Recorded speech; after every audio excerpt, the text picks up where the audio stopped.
The warm Arizona sunset painted the desert in shades of crimson and gold, casting long shadows across the charred remains of the Pleasant Valley farm.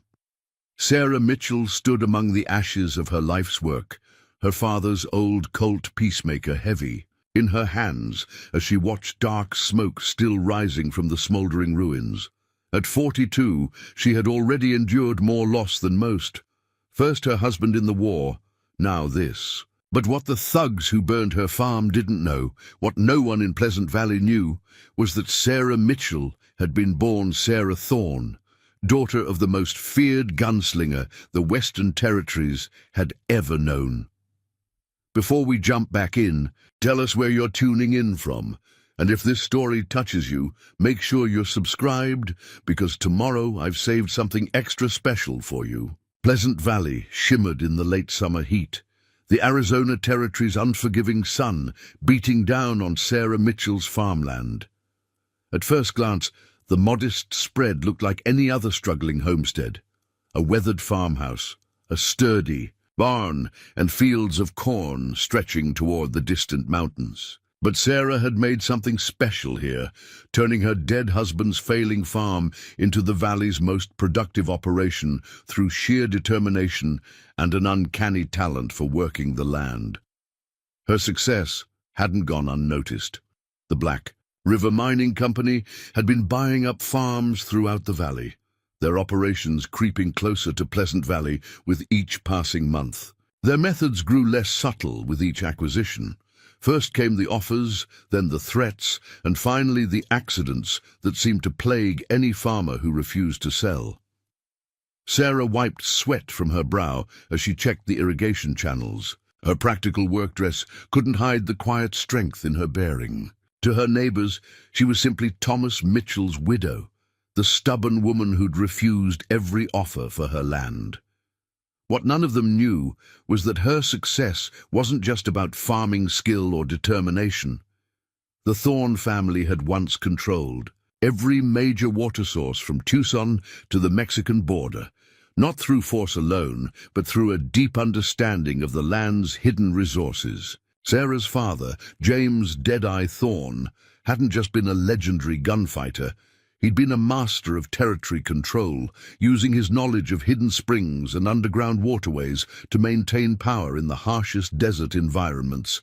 Mrs. Mitchell, young Tommy Garcia, their teenage ranch hand, came running from the direction of the main road.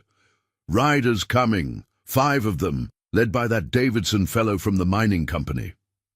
Sarah straightened, unconsciously falling into the alert stance her father had drilled into her since childhood. Get Maria and help her secure the barn. Then find Carlos and tell him to watch the back property line. As Tommy rushed to comply, Sarah felt something stirring in her blood, an awareness she'd spent 20 years trying to forget. William Davidson emerged from the heat haze, his expensive suit and polished boots marking him as out of place. In the dusty valley, 4 hard-looking men flanked him, their gun belts riding low in the style of hired killers. Sarah recognized their type immediately, though she pretended not to notice how they spread out to cover all angles of approach. "Mrs. Mitchell," Davidson called out, his tone perfectly cordial, despite the threat implicit in his companion's positioning.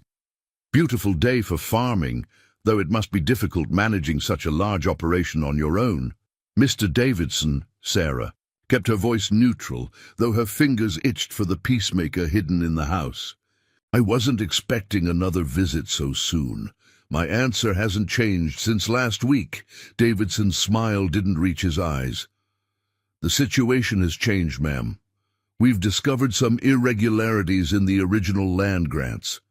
It seems the water rights you've been using might not be as secure as you thought."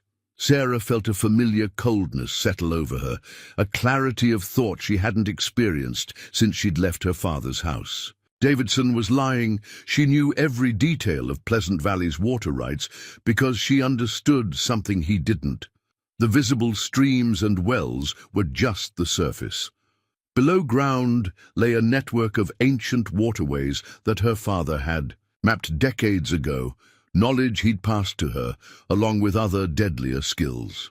"My rights are perfectly secure, Mr. Davidson, though I'm sure the Territorial Office would be interested in examining your company's claims just as carefully." One of Davidson's men, a scarred individual with dead eyes, shifted his hand closer to his gun.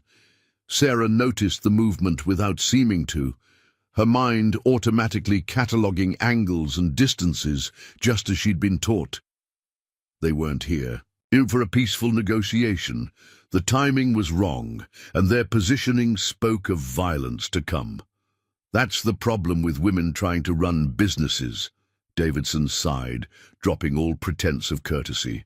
"They don't understand how things really work. We're taking control of all water rights in this valley, one way or another. The smart folks have already sold. The stubborn ones—" He gestured at his armed companions. "Well, accidents happen." Sarah met his gaze steadily, showing nothing of the tactical calculations running through her mind. These men were used to intimidating ordinary farmers. They had no idea they were threatening someone who'd learned strategy and gunfighting from the man who'd once outshot Doc Holliday himself. "You have until sundown tomorrow to reconsider our offer," Davidson announced, already turning his horse. "After that, we can't be responsible for any unfortunate events that might occur." As they rode away, Sarah remained outwardly calm while her mind raced with plans.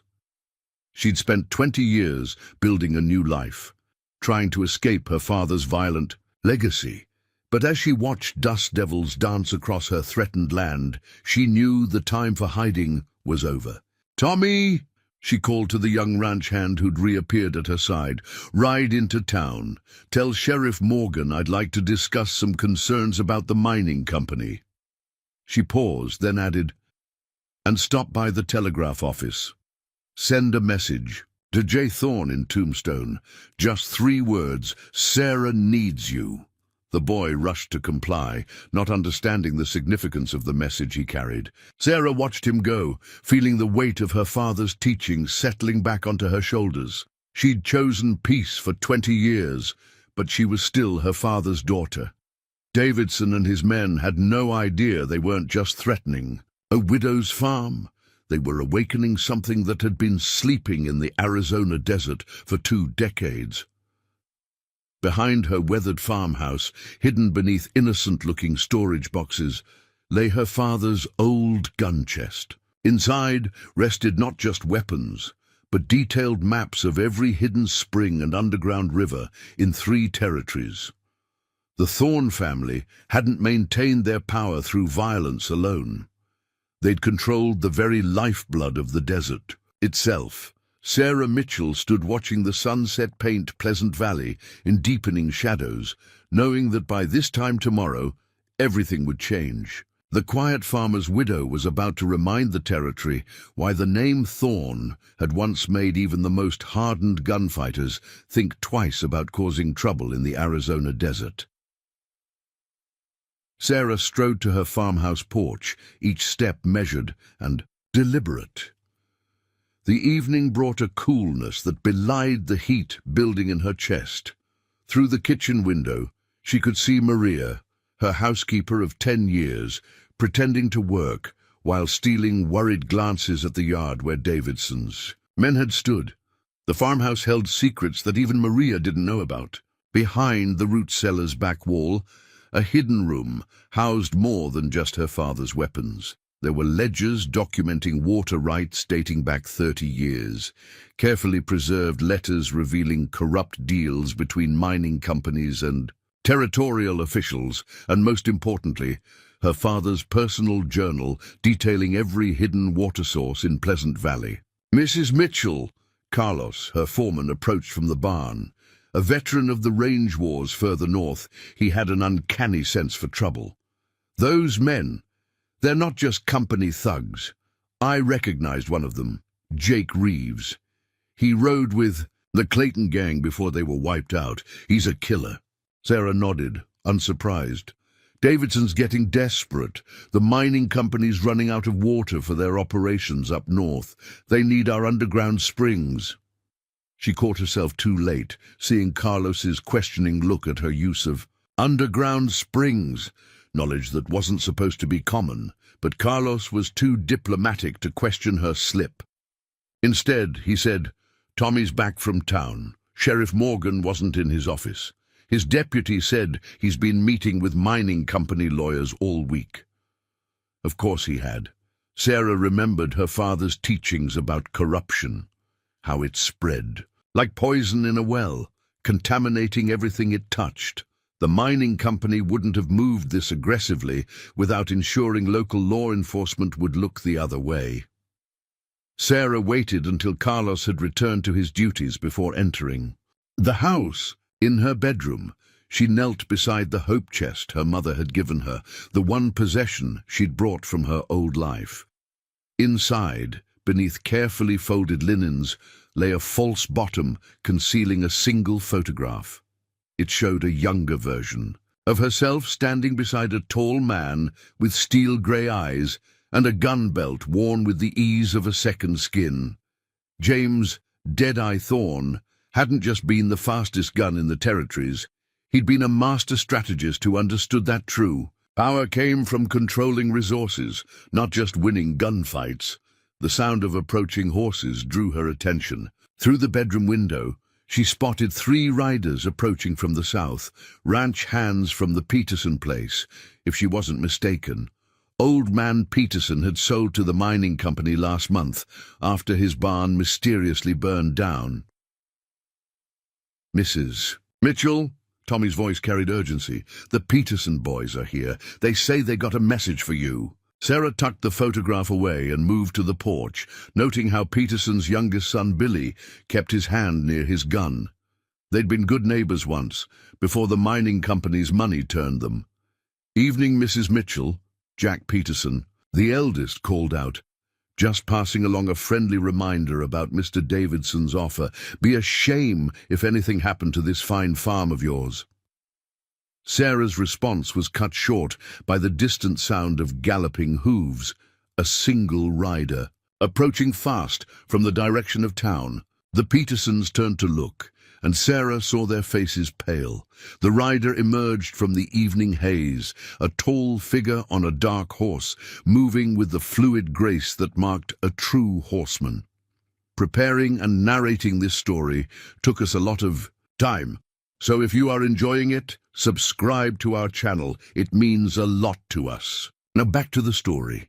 Even at a distance, Sarah recognized the distinctive pearl-handled revolvers at the stranger's hips. The Petersons didn't wait to make introductions, spurring their horses into a hasty retreat. They'd never met James Thorne, but every gunman in the territory knew the description of his signature weapons. The rider reined up at her gate, and Sarah felt 20 years of carefully constructed identity begin to crack. Her father's face had aged, but his eyes were the same, sharp as a hawk's and twice as dangerous. "Hello, little bird," James Thorne said softly, using her childhood nickname. "Seems like it's time for some family business." The sun slipped behind the mountains, casting long shadows across Pleasant Valley. Sarah Mitchell, Sarah Thorne, felt the weight of legacy settling onto her shoulders. By sending that telegram, she'd done more than just call for help. She'd awakened something that had been sleeping in the Arizona desert, something the mining company's thugs weren't prepared to face. Tomorrow would bring violence. There was no avoiding that now, but it wouldn't be the simple kind of violence Davidson's men understood. The Thornes hadn't maintained their power through force. Alone, they'd been masters of strategy, experts at using their enemies' assumptions against them. As night fell over Pleasant Valley, Sarah led her father into the house, already feeling tactical options unfolding in her mind. Davidson and his men thought they were dealing with a helpless widow. They were about to learn that some legends don't die, they just wait for the right moment to return. The dawn light crept across Pleasant Valley, revealing James Thorne studying his daughter's farmland through a brass spyglass. His weathered face showed no emotion as he tracked the movements of mining company men positioning themselves along the valley's key water access points. They're setting up just like you said, Sarah observed, joining her father on the farmhouse's hidden observation platform, a clever addition she'd built into the attic years ago. 3 groups, main force at the reservoir, smaller units at the creek crossings. James lowered the spyglass, his steel-grey eyes narrowing. Davidson's no fool. He's got 30 men out there using standard military tactics. He turned to his daughter. But he doesn't know what we know about this land. Sarah unrolled a yellowed map on the platform's small table. The document showed more than just Pleasant Valley's visible water sources. It revealed an intricate network of underground springs and ancient waterways that her father had mapped decades ago. The mining company's geologist found traces of the main aquifer, she explained, pointing to recent excavation marks near the valley's northern edge. But they don't understand the full system. These underground channels connect everything. Control these 3 points. Her finger traced specific locations, and you control all the water in Pleasant Valley. James nodded approvingly. You've kept up with your studies, good. Now, about those men Davidson hired. Jake Reeves is their tactical leader, Sarah confirmed. Run-ins with the law in Texas and New Mexico. He's got a reputation for being methodical, thorough, and predictable, James added. I crossed paths with him in '82. He always secures high ground first, places his best shots where they can cover the most territory. A ghost of a smile touched his lips, just like he's doing now, on that ridge above your north pasture. Sarah felt old instincts awakening as she studied the enemy positions. Her father had trained her to think 3 moves ahead, to see patterns in enemy behavior that revealed their plans and their weaknesses. They're expecting resistance, she mused, but they're looking in the wrong places. All their preparations. Assume we'll fight to protect the visible water sources. A knock at the trapdoor interrupted their planning. Mrs. Mitchell? Carlos's voice carried urgency. Riders coming in from town. Looks like Sheriff Morgan himself this time. Sarah and James exchanged knowing looks. The mining company wouldn't waste time now that they'd shown their hand. The sheriff's arrival meant the next phase was beginning. Stay up here, Sarah told her father. Let's not show all our cards yet. She descended to find Sheriff Morgan already, dismounting in her yard, 5 deputies spreading out behind him. The sheriff's usually genial face was set in grim lines. Sarah, he began, not bothering with pleasantries, got some disturbing reports. Mining company claims you've been diverting water illegally, threatening their operations.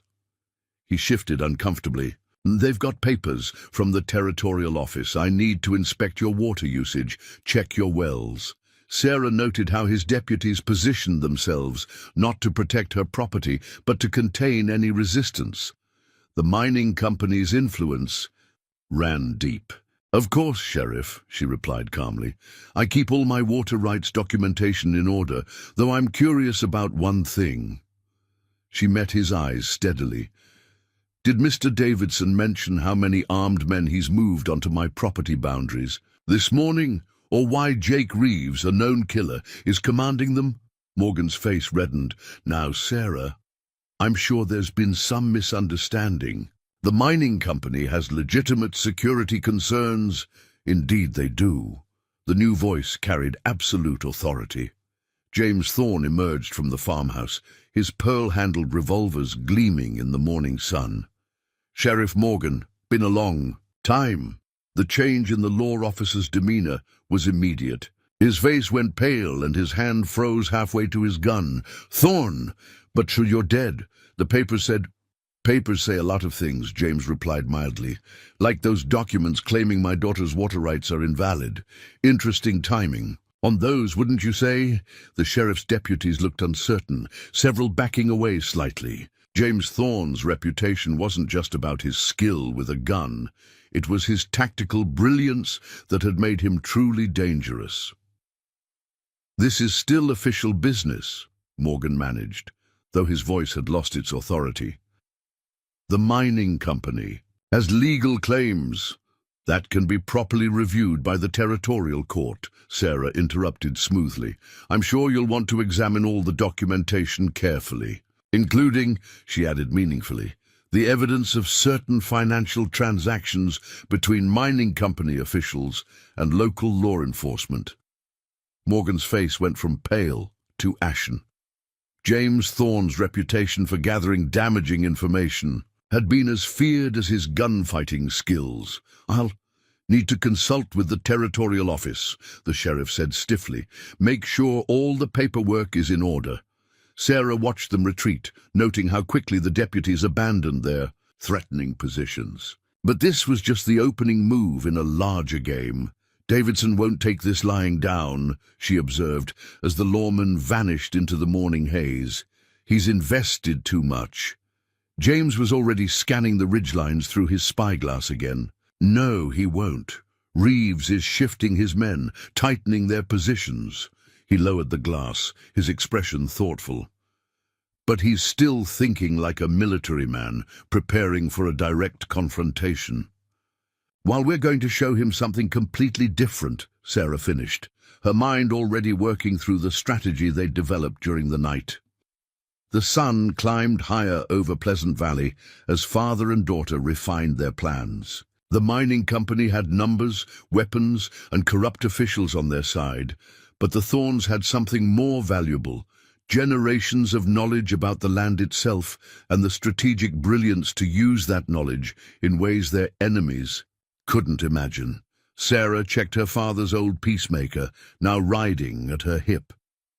The familiar weight reminded her of long-ago lessons in strategy and survival. Davidson thought he was facing a stubborn widow and a legendary gunfighter. He was about to learn that the most dangerous opponents were the ones who could outthink you, not just outshoot you. High on the ridge, Jake Reeves watched the sheriff's departure through his own spyglass. The appearance of James Thorne complicated things, but Reeves had faced legends before. What he didn't realize was that he wasn't just facing two skilled opponents. He was about to encounter a kind of strategic thinking that had once made the Thorne name feared throughout the territories. The real battle for Pleasant Valley was about to begin, and it would be fought with wisdom as much as weapons.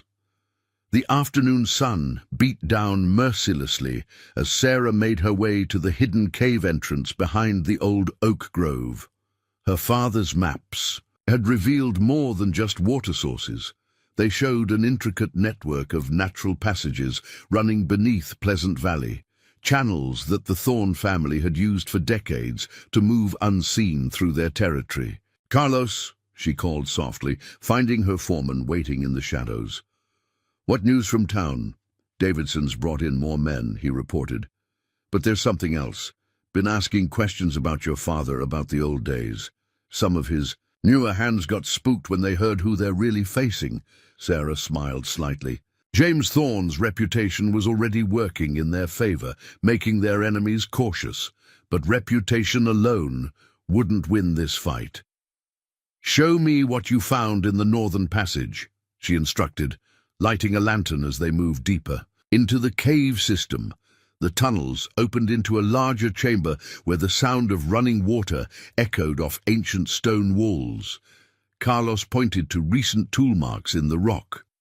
Mining company's tunneling operation came within 10 feet of this chamber, he explained. "They have no idea it exists, but one good blast could breach the wall." Sarah studied the marks carefully. "They're following the water table, trying to map the underground sources." She touched the damp stone. "If they break through here, they'd flood their own operation," Carlos finished.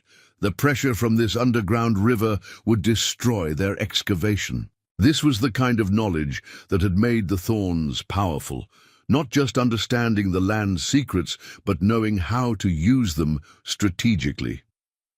Sarah's mind was already formulating plans, seeing how this discovery could shift the entire conflict.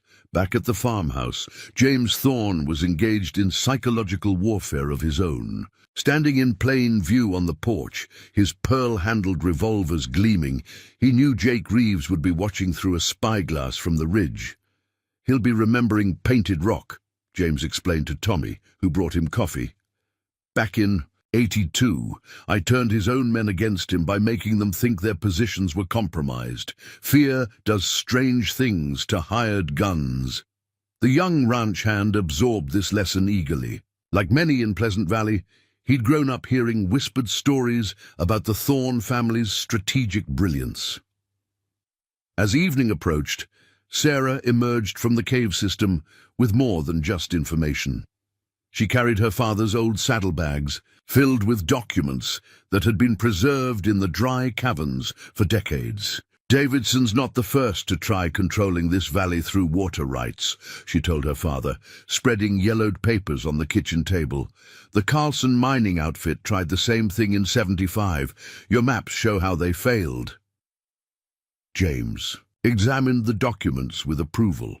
History repeats itself. The same mistakes, the same assumptions about how water flows through this land. He looked up at his daughter. You've done more than just preserve these records. You've added to them. Sarah nodded. 20 years of quiet observation had given her intimate knowledge of Pleasant Valley's hidden hydrology. She'd expanded on her father's work, mapping new channels and understanding how the underground water system had changed over time. The sun, sinking toward the western mountains, painted the valley in shades of amber and gold, but none of Davidson's men had made a move. They were waiting, growing increasingly uncertain as James Thorne's presence forced them to reconsider their assumptions about what they faced.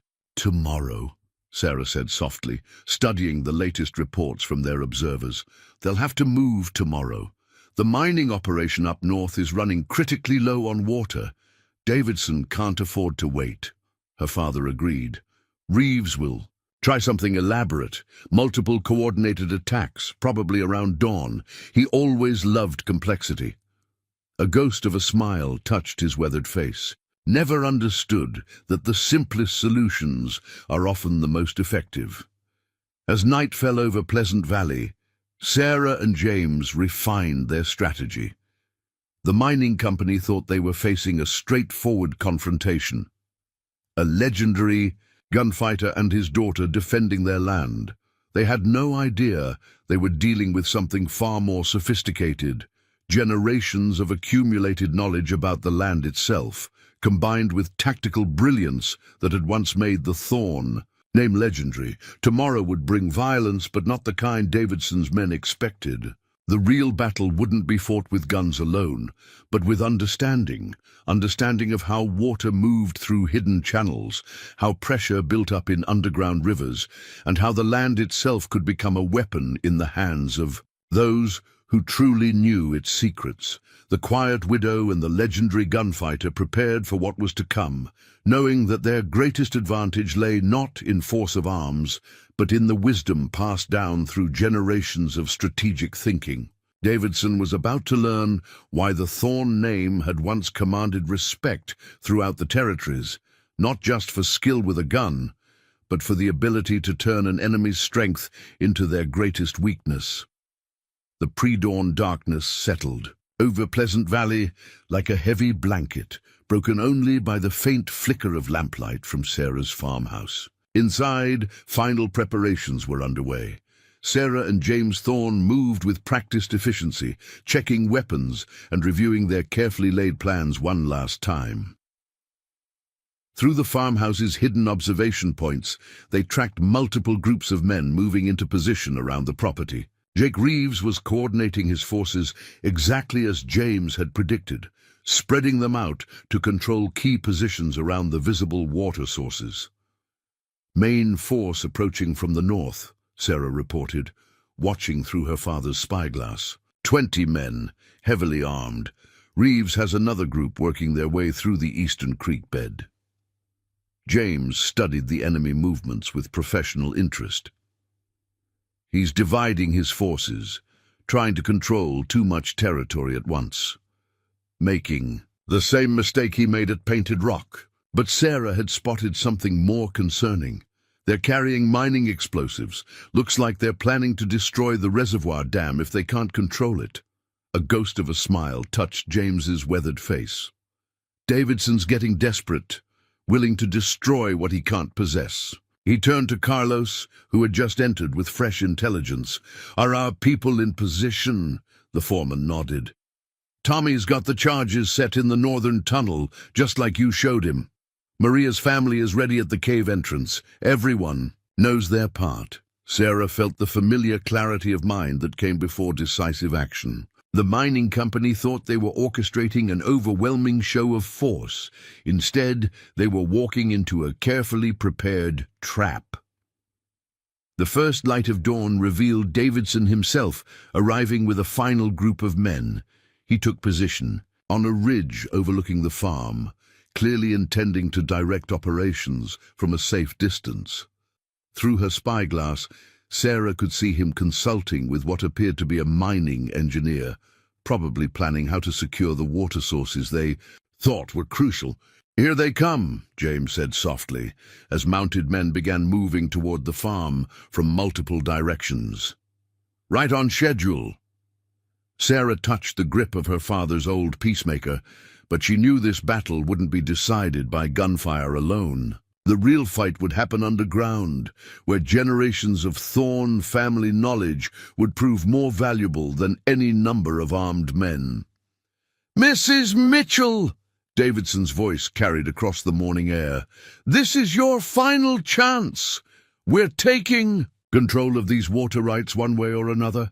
Come out now, and we can still discuss terms." Sarah stepped onto her porch, projecting calm confidence while carefully noting the positions of hidden gunmen. "My terms haven't changed, Mr. Davidson. This land and its water aren't for sale. This isn't about buying anymore." Davidson's facade of civility had vanished. "We're taking control of all water sources in Pleasant Valley. Your cooperation is no longer required." Jake Reeves gave a signal, and his men began advancing on the reservoir dam.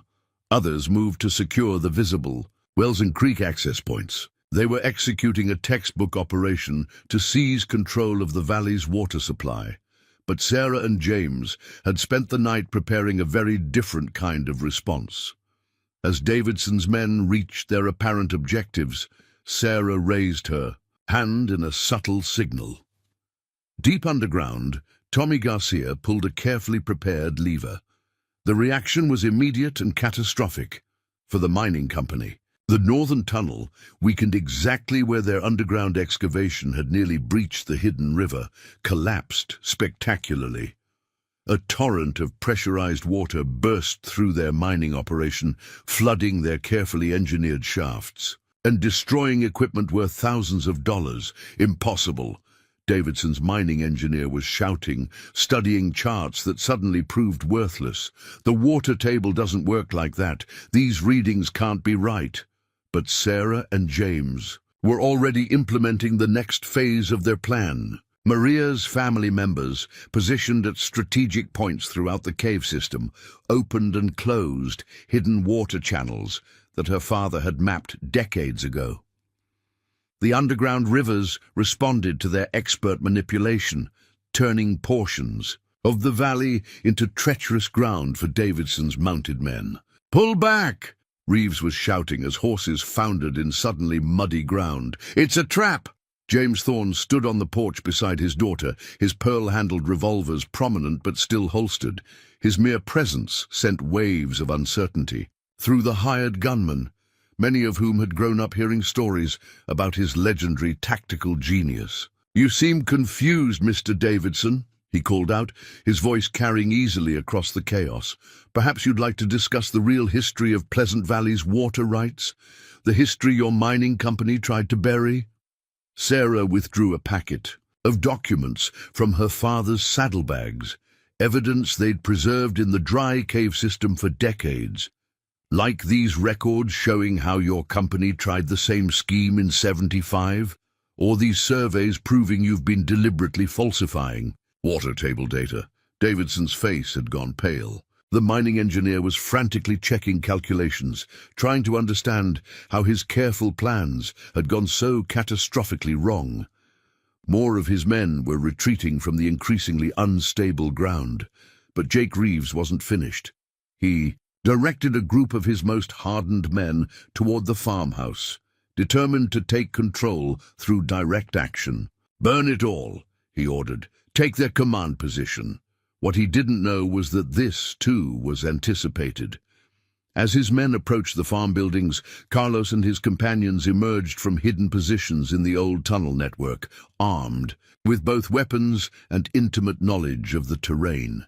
The attackers suddenly found themselves caught between visible defenders and hidden forces that seemed to materialize from the earth itself. Sarah watched the confrontation unfold with the same tactical clarity her father had taught her years ago. Davidson's men were learning a harsh lesson about the difference between apparent control and true understanding of the land. "Your father was right," Carlos said quietly, rejoining them on the porch. They never thought to look deeper than the surface, never understood that the real power in this valley flows underground. More shots rang out as the last of Reeves's men tried to maintain their positions, but the battle's outcome was already decided. The mining company's carefully planned operation had been completely undermined, literally and figuratively, by the Thorns' superior understanding of Pleasant Valley's true nature. The morning sun climbed higher, revealing the full extent of the mining company's defeat. Their underground operations were flooded, their men were retreating in confusion, and their carefully fabricated water rights claims were about to be exposed to full scrutiny. But Sarah knew this was only the beginning. The real victory wouldn't be won through force of arms, but through the strategic use of knowledge that had been preserved and expanded through generations of careful observation and planning. Davidson's empire was about to learn why the Thorn name had once commanded respect throughout the territories, not just for skill with a gun, but for the deeper understanding that true power flows like water, not always visible on the surface, but unstoppable once its real nature is understood. Here's the continuation of Part 4. "Stand down, Reeves," Davidson shouted, finally recognizing the futility of their position. "Fall back to the ridge." But Jake Reeves had staked too much of his reputation on this operation to retreat easily. He spurred his horse forward, drawing his gun with practiced speed. "The hell with water rights. Let's settle this the old way." James Thorn hadn't survived decades as a legend by being predictable. Instead of drawing his famous pearl-handled revolvers, he simply smiled. At that exact moment, the ground beneath Reeves's horse suddenly shifted, softened by carefully directed underground water flows. The animal stumbled, throwing its rider hard. Sarah's voice cut through the chaos. "Look around you, Mr. Davidson. Every piece of equipment you brought into this valley, every survey stake you planted, every camp you established, they're all positioned exactly where we wanted them. You haven't been running this operation. You've been following a script written generations ago." She gestured to the flooding mining tunnels, the muddied grounds that had trapped their horses, the suddenly revealed hidden springs that had turned solid ground treacherous. "The Thorn family didn't just map these water sources. We studied how they change, how they connect, how they can be used by those who understand their true nature." Davidson's mining engineer was frantically reviewing his charts. "These water patterns, they're impossible unless—" His eyes widened with sudden understanding. "Unless everything we thought we knew about this valley's hydrology was deliberately misleading. My grandfather started mapping these underground rivers before the Civil War," Sarah confirmed. "My father expanded that knowledge. I've spent 20 years adding to it. Your company isn't the first to think surface control equals true power." James Thorn hadn't moved from the porch, his relaxed posture a stark contrast to the tension around him. "Davidson, your man Reeves there once asked me why I never seemed worried about running out of water, even in the worst droughts. He's about to learn the answer." More hidden springs were revealing themselves, turning the battlefield into a demonstration of the Thorn family's true mastery over Pleasant Valley. Davidson's men found themselves increasingly isolated on islands of solid ground, their tactical positions completely compromised. "It's over," Sarah called out, "but this doesn't have to end in bloodshed. Leave our valley, take your operations elsewhere, or stay and learn why no one has ever successfully challenged the Thorn family's understanding of this land." The morning sun had fully risen now, illuminating a changed Pleasant Valley. Davidson's carefully planned operation lay in ruins, his men demoralized, his hidden agenda exposed. But more importantly, the true nature of the Thorn family's power had been revealed. Not just their skill with weapons, but their deep understanding of the land itself. As Davidson and his remaining men retreated, Sarah knew their victory wouldn't just protect her farm. It would remind the entire territory that some knowledge, passed down through generations and guarded carefully, was worth more than all the guns and money in the West. The quiet widow and the legendary gunfighter had demonstrated why their family name once commanded such respect. Not through violence alone, but through the wisdom to understand that true power flows like the hidden rivers beneath their feet, invisible to most, but undeniable to those who know its secrets. The afternoon sun cast long shadows across Pleasant Valley as Sarah and James Thorn surveyed the aftermath of the morning's confrontation. The mining company's retreat had left evidence of their failed operation scattered across the landscape. Abandoned equipment, flooded tunnels, and churned earth where hidden springs had turned solid ground treacherous. But Sarah's tactical mind was already looking ahead. "Davidson won't accept defeat easily," she observed, studying the distant ridgeline through her father's spyglass. "He's invested too much in controlling these water rights." "No," James agreed, "but he'll change tactics. Men like that always do. When force fails, they turn to law and politics." As if confirming his assessment, a dust cloud approached from town. 3 riders, led by Judge Marcus Hamilton from the territorial court. Sarah recognized the significance immediately. Davidson was escalating the conflict to a new arena. "Mrs. Mitchell," the judge called out as they approached, his formal demeanor barely masking his discomfort. "I have orders from the territorial capital to investigate allegations of water rights violations and possible sabotage of legitimate mining operations." Sarah met his gaze steadily. "Of course, Your Honor. I assume you'll want to see all the relevant documentation." She gestured toward the house, including records of certain financial transactions between mining company officials and members of the territorial court.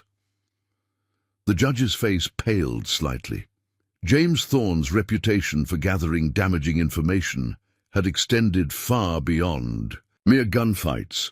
Inside the farmhouse, Sarah withdrew carefully preserved documents from her father's old strongbox. "These make for interesting reading," she noted, spreading out yellowed papers.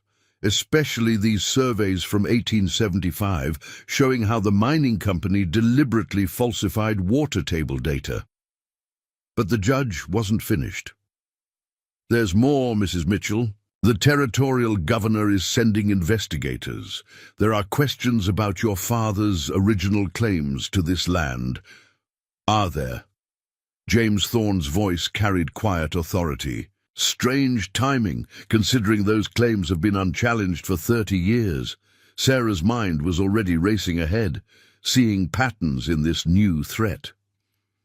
Davidson was trying to use governmental authority to accomplish what force had failed to achieve, but he didn't understand what he was really challenging. "Carlos," she called to her foreman, "show the judge our new water management system, the one that's been keeping 3 counties supplied during the drought." As Carlos led the increasingly bewildered judge on a tour, Sarah and James retreated to the hidden command center in the attic. Fresh reports were arriving from their network of allies throughout the territory. "Davidson's busy in the capital," Sarah noted, reviewing telegrams. "Meeting with mining commissioners, bank representatives, territorial officials. Building alliances," James confirmed, "trying to create enough legal pressure to force us out." His weathered face showed grudging respect. Smart move. He knows he can't beat us with guns alone, but Sarah saw opportunity in this new challenge. He's playing right into our hands. Every official meeting, every legal document, every political deal, they all leave traces. James smiled slightly, recognizing his daughter's strategic mind at work. Just like I taught you, power isn't just about force. It's about information, leverage, understanding how everything connects. Sarah spread out a different kind of map. Not of water sources, but of political and financial connections throughout the territory. She'd spent years quietly documenting who owned what, who owed whom, where the real power flowed. Davidson thinks he's building a legal case against us, she explained, but he's actually creating a network we can use against him. Every corrupt judge, every bought official, every manipulated document, they're all vulnerabilities. A rider approached at speed, young Tommy returning from town with fresh intelligence. Mining companies calling in experts from the back east, he reported breathlessly. Geologists, water rights lawyers, even some kind of special investigator. Sarah absorbed this information with calm focus. They're trying to discredit our knowledge of the land, challenge everything we've documented about Pleasant Valley's water systems. But James saw deeper implications. They're not just attacking our claims. They're trying to erase our legacy, make it seem like everything the Thorne family built was based on deception. Sarah moved to her father's old desk, withdrawing more documents. Not just maps and water rights papers, but letters, journals, and photographs documenting decades of careful observation and protection of the valley's resources. Then it's time to show them what that legacy really means, she said softly. Not just our knowledge of hidden springs and underground rivers, but our understanding of how power really flows in this territory. Through her network of carefully placed observers, Sarah learned that Davidson had called an emergency meeting of his mining company's board of directors. They were gathering in Phoenix, probably to authorize whatever resources were needed to destroy the Thorne family's influence once and for all. But Sarah had anticipated this too. While Davidson gathered his legal and political forces, she was mobilizing a different kind of power, the trust and gratitude of common people who had benefited from her family's protection over generations. "Send word to the Martinez family," she instructed Carlos. "Tell them it's time to activate the old networks. Every rancher who survived drought because of our hidden springs, every farmer who kept their land because of our support. Remind them what's really at stake." As evening approached, more riders arrived at the farm, not hired guns or legal authorities, but ordinary people who understood that the real battle wasn't just about water rights. It was about protecting a system of knowledge and mutual support that had sustained their communities for generations. Sarah Mitchell, Sarah Thorne, stood on her porch watching the sunset behind the mountains. Davidson thought he was just fighting for control of water resources. He didn't understand that he was challenging something far more powerful, a legacy of wisdom that had been carefully preserved and passed down through generations of strategic thinking. The quiet widow and the legendary gunfighter prepared for this new phase of the conflict, knowing that their greatest strength lay not in weapons or legal documents, but in the deep understanding of how power really flows through both the land and human society. Davidson was about to learn why the Thorne name had commanded respect throughout the territories, not just for skill with guns or knowledge of hidden springs, but for the ability to see the connections that others missed, and use those connections to protect what truly mattered. Here's the continuation of Part 5. A knock at the farmhouse. Door revealed Sheriff Morgan arriving without his deputies. His face showed the strain of divided loyalties. "Sarah thought you should know, Davidson hired the Pinkerton Detective Agency. They're sending investigators to dig into your family's past." Sarah exchanged a meaningful look with her father. The Pinkertons were known for their thorough investigations and their willingness to use any means necessary to serve their clients' interests. "Let them dig," James said calmly. "The Thorne family's roots go deeper than they can imagine." Sarah led the sheriff to her father's study, where she revealed another hidden compartment behind the bookshelf. Inside lay leather-bound volumes, detailed records of every water rights dispute, every mining company scheme, every attempted land grab in the territory's history. "Our family didn't just map water sources," she explained. "We documented corruption, preserved evidence of illegal dealings, and protected those who couldn't protect themselves. The Pinkertons will find more than they bargained for." Morgan studied the documents with growing concern. "Davidson's stirring up trouble in town, spreading rumors about your father's past, suggesting the Thorne family's water rights were obtained through intimidation." "Interesting," Sarah mused. "He's trying to turn public opinion against us, make it easier for the territorial government to seize our land legally." But Davidson's strategy had an unintended consequence. As his agents spread their accusations, they awakened old memories among the territory's residents. Memories of how the Thorne family had helped common people survive droughts, resist corporate takeovers, and maintain their independence. Through her network of contacts, Sarah learned that support was gathering in unexpected places. Ranch hands, shopkeepers, farmers, people who had benefited from her family's protection over the years were beginning to speak out. "Davidson doesn't understand what he's really fighting," James observed, watching mounted riders approach from various directions. "He thinks power comes from money and political influence. He never learned that true authority is built on trust and mutual support." Sarah moved to her observation post, studying the valley through her spyglass. The mining company's legal and political offensive was mobilizing, but so was something else, a grassroots response that no amount of corporate money could control. "Send word to Catherine Wells at the territorial newspaper," she instructed.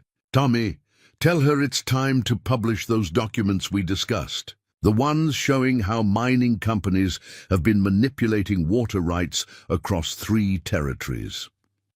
As night fell over Pleasant Valley, Sarah and James refined their strategy. Davidson was escalating the conflict to legal and political arenas, thinking to overwhelm them with corporate resources and official authority. Instead, he was about to discover that the Thorne family's influence extended far beyond hidden springs and gunfighting skills. The quiet widow and the legendary gunfighter prepared to demonstrate why their name had commanded respect throughout the territories. Not through force or fear, but through the careful preservation of knowledge that could expose corruption and protect those who needed protection most. The real battle for Pleasant Valley was just beginning, and it would be fought with weapons that no Pinkerton agent or corporate lawyer could easily counter: truth, trust, and the deep understanding of how power really flows through both the land and human society. The morning brought 2 Pinkerton detectives to Pleasant Valley, their eastern suits and careful manner marking them as outsiders. Sarah watched their approach from her hidden observation post, noting how they studied everything with professional attention. "James Thorne's daughter," the senior detective mused, consulting his notebook as they reached the farmhouse. "Records show you left the territory in 75, supposedly cutting all ties with your father's activities." Sarah met his probing gaze steadily. "People change, Mr. Harrison. William Harrison, Pinkerton Detective Agency." He gestured to his younger companion. "My associate, Mr. Cole. We're investigating certain irregularities in territorial water rights claims." What the detectives didn't know was that Sarah had already received detailed reports about them. Her network had tracked their movements since they crossed into the territory, documenting every meeting, every interview, every piece of evidence they'd gathered. "Interesting timing," she observed. Just as the mining company's attempt at force failed, they turned to professional investigators. Harrison's eyes narrowed slightly. "We're interested in the truth, Mrs. Mitchell, specifically about how your family obtained control of this valley's water rights." "The truth?" James Thorne emerged from the shadows of the porch, his presence causing both detectives to tense instinctively. "Let's discuss the truth, Mr. Harrison. Like the truth about your meeting with Davidson's mining engineer yesterday. The one not mentioned in your official reports." The younger detective's hand moved slightly toward his coat, but Harrison stopped him with a subtle gesture. "You've been watching us." "Just as you've been watching us," Sarah replied calmly. "But while you're looking for evidence of past misdeeds, we've been documenting current ones, like this." She withdrew a packet of photographs from her father's saddlebags. The images showed clandestine meetings between mining company officials and territorial judges, secret payoffs, and carefully orchestrated accidents at farms that refused to sell their water rights. "Impossible," Cole breathed. "These meetings were completely secret." "Nothing in this territory stays secret from the Thorne family," James said quietly. "We didn't maintain our influence through force alone. Knowledge, Mr. Harrison, that's always been our real power." But the Pinkertons weren't finished. Harrison withdrew more documents, old wanted posters, newspaper clippings, court records. "Your family's history of violence is well documented," Sarah interrupted, "as is our history of protecting those who couldn't protect themselves. Like these." She revealed another set of records. Detailed accounts of how the Thorne family had helped small ranchers survive droughts, resist corporate takeovers, and maintain their independence. "My father taught me that real power isn't about violence," she continued. "It's about understanding. Understanding how water flows underground, yes, but also understanding how corruption flows through society." Harrison studied the documents with professional interest. "You've been gathering evidence for years, not just about water rights, but about every corrupt deal, every corporate scheme in the territory." "Generations worth of knowledge," James confirmed. "While men like Davidson think they're building empires, we've been quietly documenting how they build them. Every bribe, every threatened judge, every falsified survey." The implications slowly dawned on the detectives. They weren't just investigating the Thorne family's past. They were being shown evidence that could expose corruption throughout the entire territorial system. A rider approached at speed, Tommy, returning from town with urgent news. "Mining companies called in federal marshals. They're claiming jurisdiction over all water rights disputes in the territory." Sarah absorbed this information with calm focus. Davidson was escalating again, trying to bring federal authority to bear. But this, too, had been anticipated. "Mr. Harrison," she said quietly, "your agency prides itself on finding the truth. Are you prepared to see where this investigation really leads? Because Davidson isn't just fighting for control of Pleasant Valley. He's trying to hide decades of corporate corruption that goes far beyond water rights." The senior detective's expression showed he understood the choice before him. Continue serving Davidson's agenda, or follow the evidence toward larger truths that powerful men wanted kept hidden. "Show me everything," he finally decided. "All of it." As Sarah revealed more of her family's carefully preserved documentation, a pattern emerged that stunned even the experienced investigators. The mining company's water rights scheme wasn't just about controlling Pleasant Valley. It was part of a larger conspiracy to monopolize water resources throughout the entire Western Territories. "This goes beyond Davidson," Harrison muttered. Studying maps that showed connections between mining companies, banks, and corrupt officials across 3 territories. "This is systematic." "Always has been," James confirmed. "That's why our family started documenting everything. We knew someday the evidence would be needed." Through her network of observers, Sarah learned that Davidson was already moving to counter this threat. More federal marshals were being summoned, political pressure was being applied, and attempts were being made to discredit any evidence the Thorns might reveal. But Sarah had anticipated this too.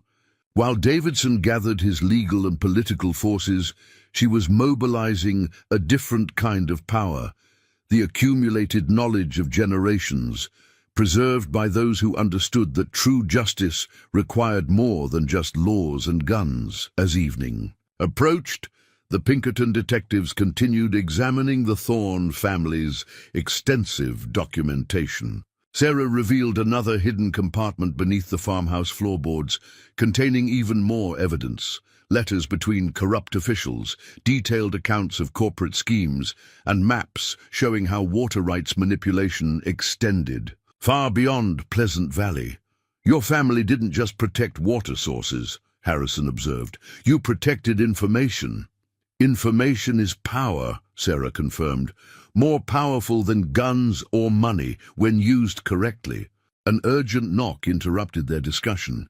Carlos burst in, his face tense. Federal marshals at the county line, at least 20 of them, led by Marshal Fletcher himself. James Thorne's expression hardened slightly. Robert Fletcher. He was a deputy back in '75 when the mining companies first tried taking control of the territory's water. And now he's a federal marshal working with Davidson, Sarah added. Interesting timing. Harrison studied a particular set of documents with sudden intensity. Fletcher's name appears in these records from '75. He was involved in covering up the mining company's illegal activities, which means he has a personal interest in discrediting any evidence we might reveal, Sarah concluded. This isn't just about water rights anymore. It's about decades of corruption finally coming to light.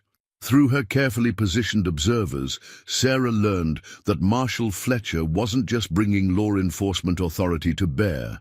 He was bringing a legal team from Washington, prepared to challenge every aspect of the Thorn family's claims. But Sarah had prepared for this too.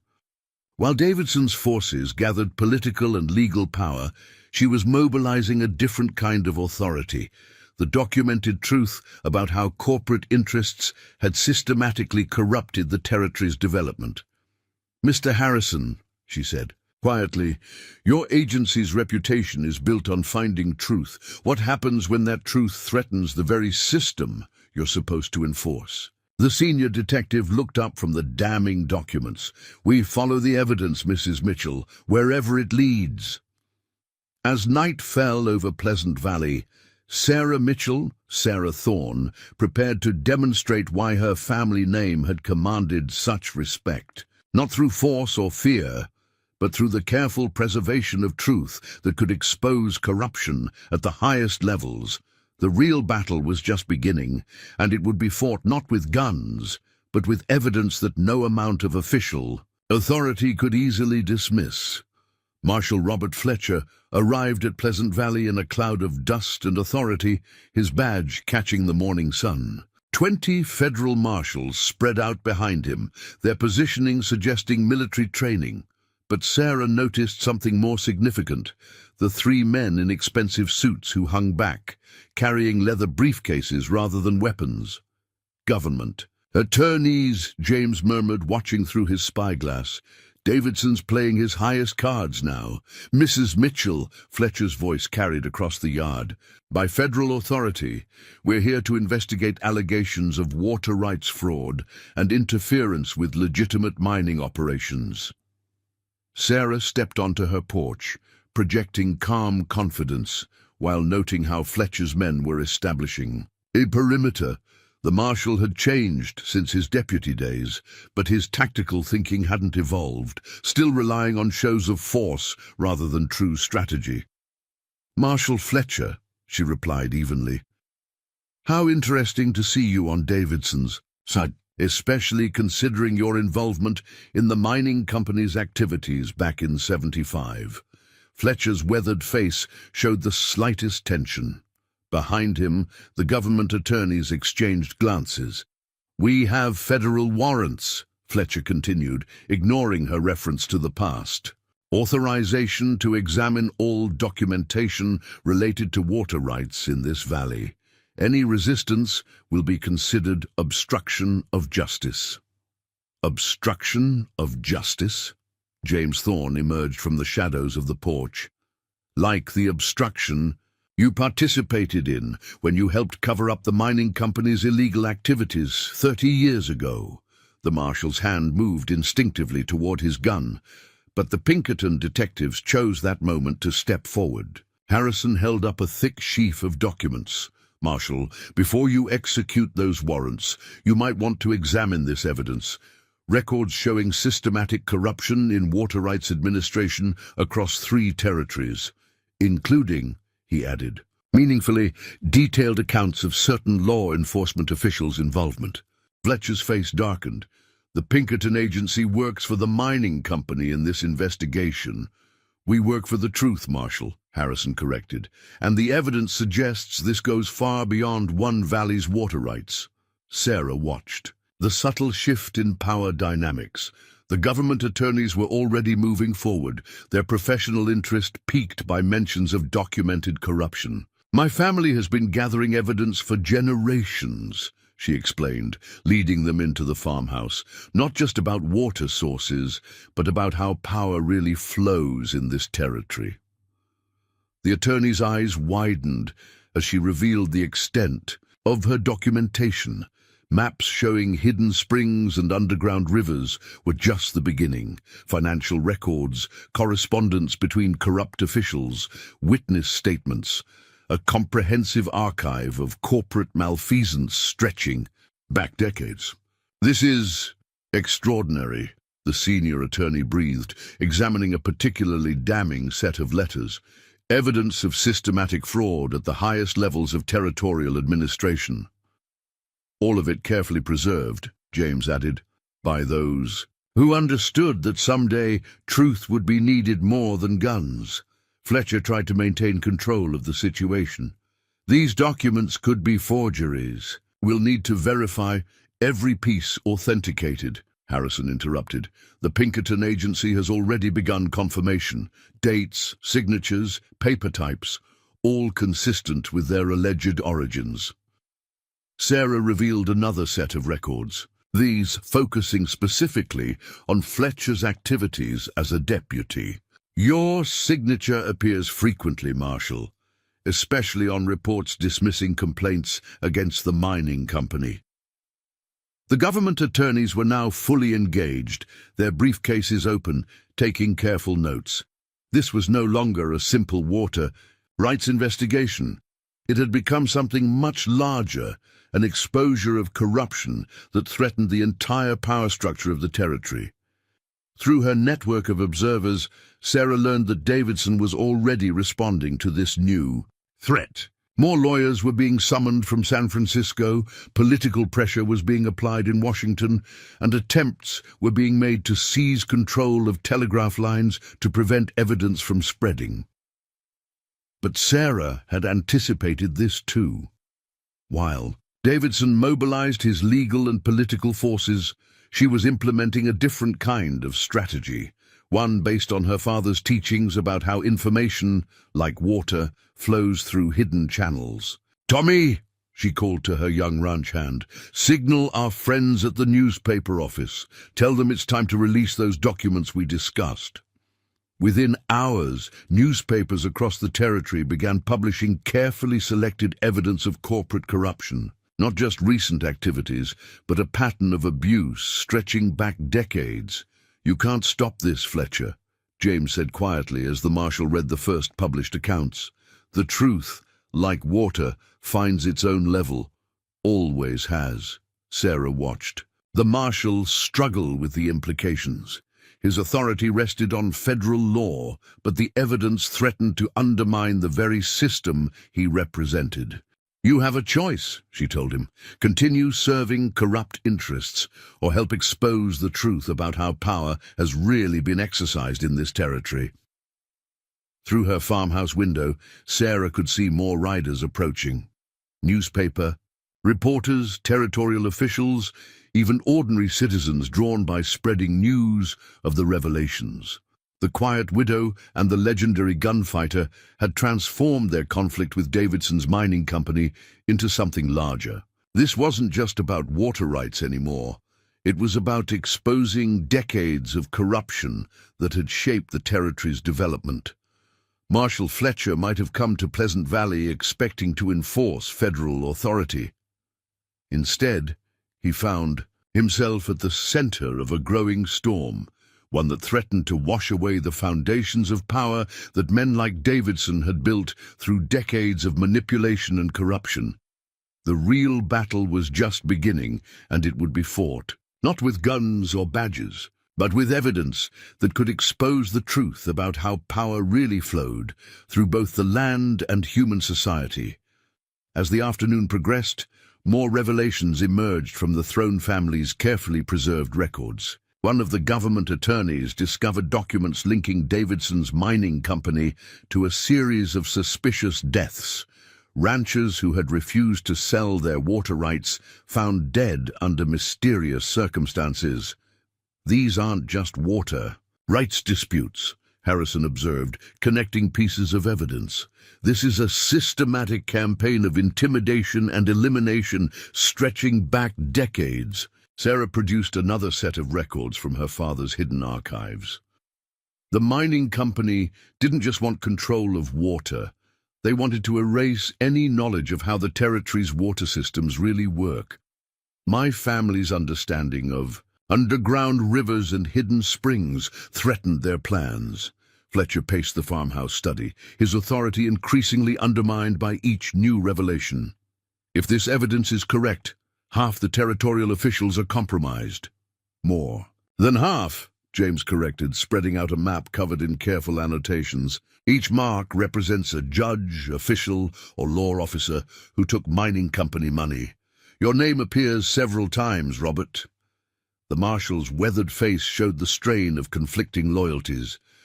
Through Sarah's window, more riders could be seen approaching, representatives from other ranches and farms drawn by spreading news of the investigation. Davidson's not just fighting us anymore, Sarah explained, watching the gathering crowd. He's fighting the truth about how his empire was really built. The government attorneys were now fully immersed in the documentation, their initial skepticism replaced by growing concern. One of them, a sharp-eyed young man named Phillips, looked up from a particularly damning set of letters. This goes beyond territorial jurisdiction, he announced. These documents show systematic fraud in federal land grants, manipulation of water rights across state lines. This is a matter for Washington. Through her network of observers, Sarah learned that Davidson was already moving to counter this threat. Telegraph lines to the capital were suddenly experiencing technical difficulties, and there were reports of mining company agents attempting to intercept mail coaches. But Sarah had prepared for this too. While Davidson tried to control official communications, her own network of messengers was already spreading copies of key documents throughout the territory. The truth, like the underground rivers her family had mapped, was flowing through channels the mining company couldn't control. The real battle for Pleasant Valley was transforming into something larger, a confrontation between decades of hidden corruption and the power of revealed truth. And the Quiet Widow and the legendary gunfighter were about to demonstrate why their family name had commanded such respect throughout the territories. Not through force or fear, but through the careful preservation and strategic release of evidence that could expose how power had really been exercised in the American West. Davidson's response to the spreading revelations came at dawn, not with guns or legal papers, but with something more insidious. Sarah watched from her observation post as a parade of wagons entered Pleasant Valley, printing presses, paper supplies, and a team of Eastern journalists. "He's starting his own newspaper," she observed, studying the activity through her spyglass, "trying to control the narrative." James Thorne's weathered face showed grudging respect. "Smart move. When evidence threatens you, flood the territory with your own version of the truth." But Sarah had already spotted something the mining company's men had missed. Among Davidson's imported journalists was Catherine Wells, whose brother owned 3 major newspapers back east. What Davidson didn't know was that Catherine had been quietly documenting corporate corruption for years.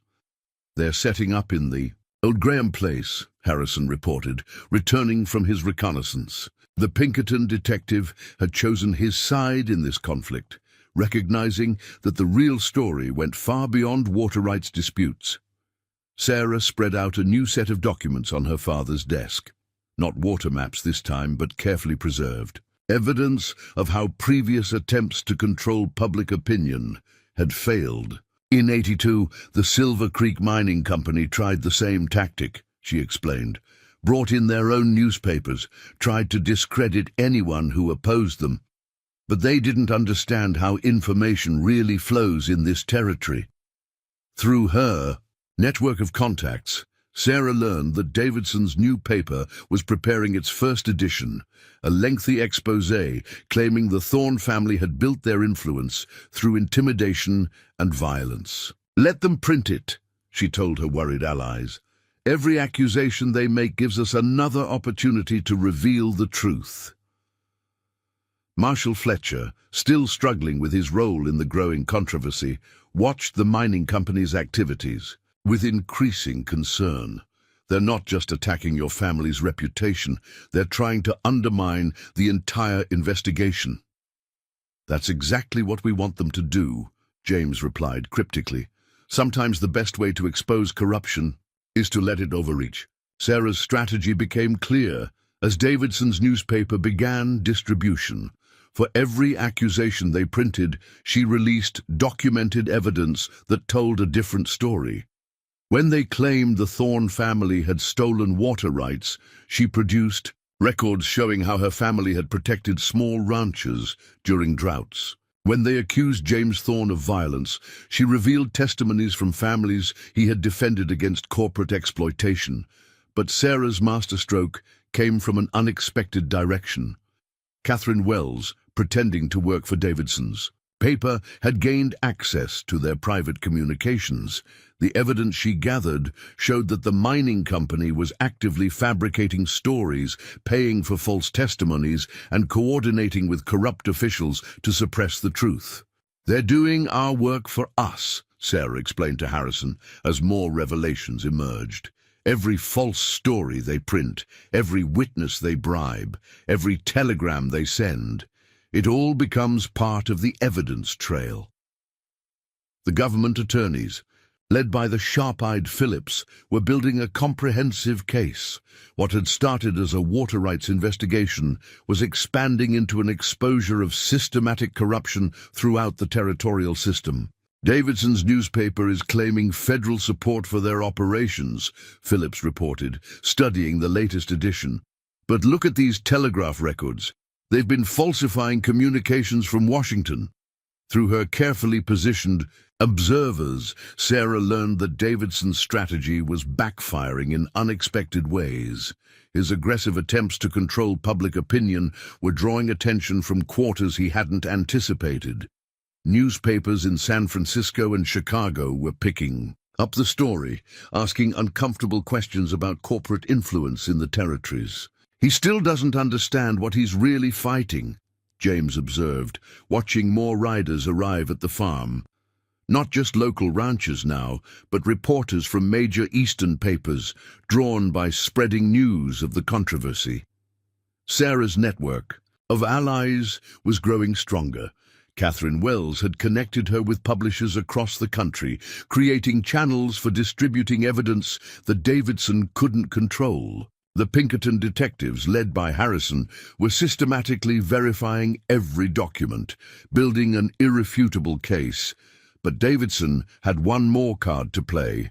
Through her sources, Sarah learned that he had called in a specialist, a man known for managing troublesome investigations. "Marcus Cross," James said grimly when he heard the name. "He was a Pinkerton once, before they fired him for excessive methods.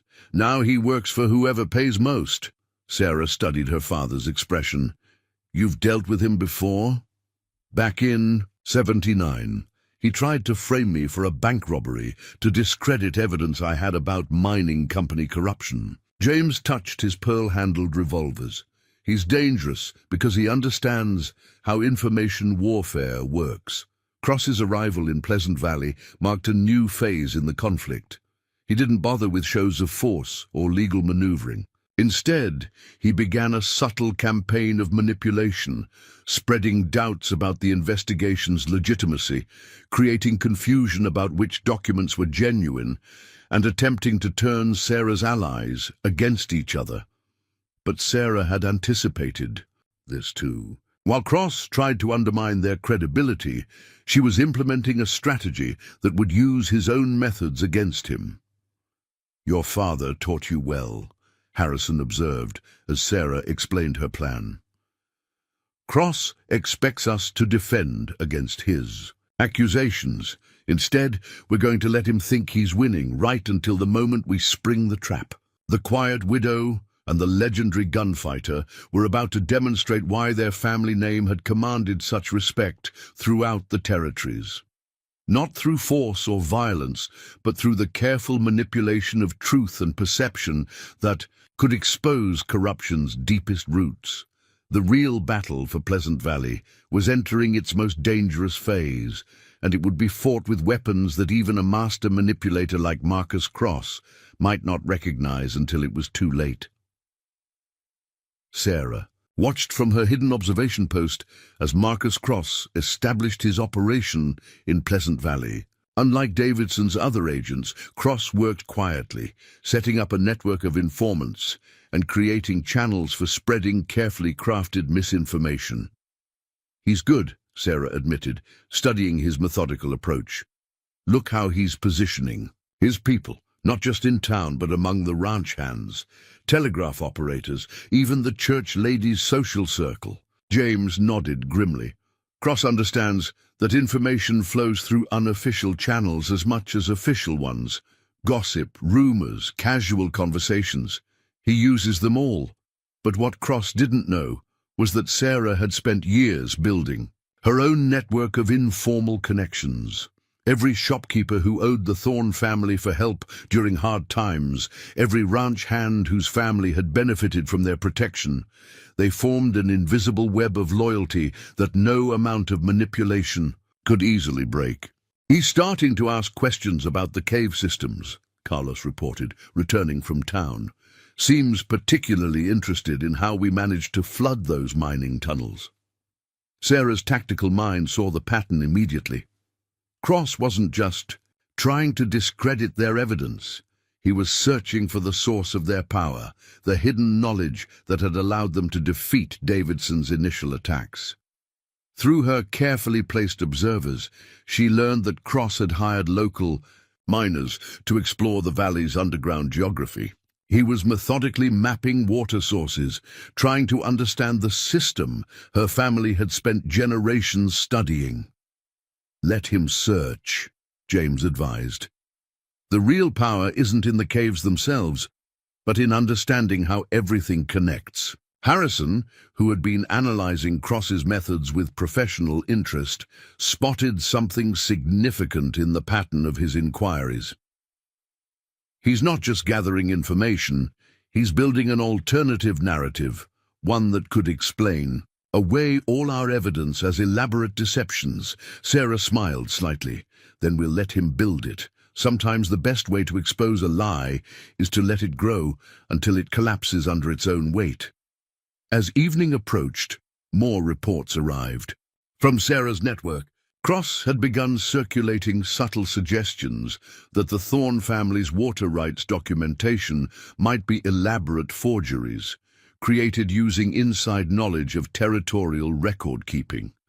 "Clever," Phillips observed, reviewing the rumors. "He's not directly attacking the evidence. He's creating doubt about its origins." But Sarah had anticipated this strategy. While Cross worked to undermine their credibility, she was preparing to reveal another layer of truth, one that would transform his careful manipulations into further proof of corporate corruption. The real battle for Pleasant Valley was about to enter its most complex phase, where truth and deception would intertwine in ways that even a master manipulator like Marcus Cross might not expect. The morning brought an unexpected visitor to Pleasant Valley, Catherine Blackwood, widow of the mining company's former owner. She arrived in a fine Eastern carriage, her elegant appearance masking a shrewd intelligence that Sarah recognized immediately. "Mrs. Mitchell," Catherine began, accepting a seat on the farmhouse porch. "Or should I say, Miss Thorne, I believe. I knew your father for more turbulent times." Sarah studied the older woman carefully. Catherine Blackwood had survived the territory's most violent years by being smarter than those around her. Her presence now suggested the conflict was shifting in unexpected ways. "Marcus Cross was my late husband's most trusted agent," Catherine continued, smoothing her silk skirts. "He's dangerous, not because of what he knows, but because of what he's willing to do with knowledge. Like using your husband's death to help Davidson take control of the mining company?" James Thorne emerged from the shadows, causing Catherine to start slightly. The widow's composed facade cracked momentarily. "You always did see more than most, James." She withdrew a leather portfolio from her carriage. "Which is why I brought these. Records my husband kept about the company's real activities. Activities that Davidson has continued and expanded." The documents revealed a pattern more complex than even Sarah had suspected. The mining company's water rights manipulation wasn't just about controlling resources. It was part of a larger scheme to reshape the entire territory's power structure. "Cross knows about these records," Catherine explained. "He's been systematically destroying evidence of the company's true operations. But he doesn't know about my husband's private journals." Through her network of observers, Sarah learned that Cross was already responding to Catherine's arrival. His agents were spreading new rumors, suggesting the widow's evidence was motivated by revenge over being pushed out of company leadership. But Sarah saw an opportunity in this development. While Cross focused on discrediting Catherine Blackwood, he was exposing gaps in his own carefully constructed narrative. "He's getting careless," Harrison observed, studying reports of Cross's recent activities, "trying to control too many stories at once." Sarah spread out a new set of maps on her father's desk, not of water sources this time, but of information flowing throughout the territory. Each mark showed how knowledge moved through communities, how rumors spread, how truth and lies intermingled. In ways that could be predicted and guided. "Cross thinks he's fighting a simple battle over evidence," she explained to her allies. "He doesn't understand that we've been mapping the territory's hidden currents, not just of water, but of information itself." Catherine Blackwood proved to be a valuable ally. Her years as the mining company owner's wife had given her intimate knowledge of corporate operations. More importantly, she understood how power really worked in the territory, not just through money or force, but through the careful control of what people believed was true. "Davidson made a crucial mistake," Catherine noted, reviewing Sarah's strategic assessment. "He thinks buying newspapers and spreading rumors is enough to control the narrative. He never learned that truth, like water, finds its own level." Through carefully placed sources, Sarah learned that Cross was preparing his master stroke, a comprehensive document that would supposedly expose the Thorne family's entire operation as an elaborate fraud. "Let him build his case," Sarah instructed. "Her network, every lie he crafts, every piece of false evidence he creates, becomes another thread we can use to unravel his entire web." James watched his daughter's strategy unfold with quiet pride. She had taken his lessons about territorial power and evolved them into something more sophisticated, a deep understanding of how truth and perception flowed through human society. Afternoon brought more players into the expanding drama. Representatives from Eastern banks arrived, drawn by growing concerns about their investments in Davidson's operations. Territorial officials, sensing the shifting political winds, began distancing themselves from the mining company. "Cross is losing control of his narrative," Harrison reported, returning from town. "Too many independent voices are starting to question his carefully constructed stories." But Sarah knew the most dangerous phase was still to come. Cross wasn't just a manipulator of information, he was a survivor who had learned to use violence when subtlety failed. Through her observation network, she detected subtle changes in his operation. Armed men were being positioned at key points throughout the valley, not just to watch, but to be ready for decisive action. "He's preparing a contingency plan," James observed grimly. "If he can't discredit the evidence, he'll try to destroy it, and anyone who knows the truth." Sarah's response was to implement the next phase of her strategy. While Cross focused on physical preparations, she was setting in motion something more powerful, the release of truth in ways that no amount of violence could contain. "Your brother taught you well," Catherine Blackwood observed as Sarah explained her plan. "But you've gone beyond his methods. He fought with guns and shadow knowledge. You're fighting with something more fundamental, the power of revealed truth." The Quiet Widow and the legendary gunfighter were about to demonstrate why the Thorn name had commanded such respect throughout the territories. Not through force or manipulation, but through the understanding that some truths, once exposed, could never be hidden again. The real battle for Pleasant Valley was entering its most critical phase, and it would be fought with weapons that even a master of deception like Marcus Cross might not recognize until it was too late. Sarah's network detected another significant development. Cross had begun moving his most trusted operatives into positions around the valley's key communication points. Telegraph offices, mail routes, even the local newspaper office were subtly coming under his influence. "He's creating an information blockade," Harrison noted, marking the positions on Sarah's strategic map. "Trying to control what gets out of Pleasant Valley." But what Cross didn't realize was that Sarah had spent years preparing for exactly this kind of siege. Her father's old tunnel network wasn't just for monitoring water sources. It provided secret routes for messengers to move undetected throughout the territory. Davidson called an emergency board meeting in Phoenix, Catherine Blackwood reported, her society connections proving invaluable. "My sources say he's seeking authorization for extreme measures to protect company interests." Sarah studied the latest intelligence with tactical precision. Cross's information blockade, Davidson's board meeting, the positioning of armed men, all pieces of a larger pattern that was becoming clear. "They're preparing for something big," she concluded, "something that would make controlling information crucial." Through her carefully placed observers, she learned that Cross had established a hidden command center in an abandoned mining office. Unlike his other operations, this one was heavily guarded and operated with unusual secrecy. "Whatever he's planning," James observed, "he's betting everything on it. This isn't just about discrediting evidence anymore, this is about completely rewriting the territory's history." But Sarah had anticipated even this. While Cross focused on controlling current information flows, she had been quietly distributing copies of the most damning evidence to trusted allies throughout the territory. No matter what happened in Pleasant Valley, the truth was already spreading beyond anyone's ability to contain it. The real battle wasn't just for control of water or even information.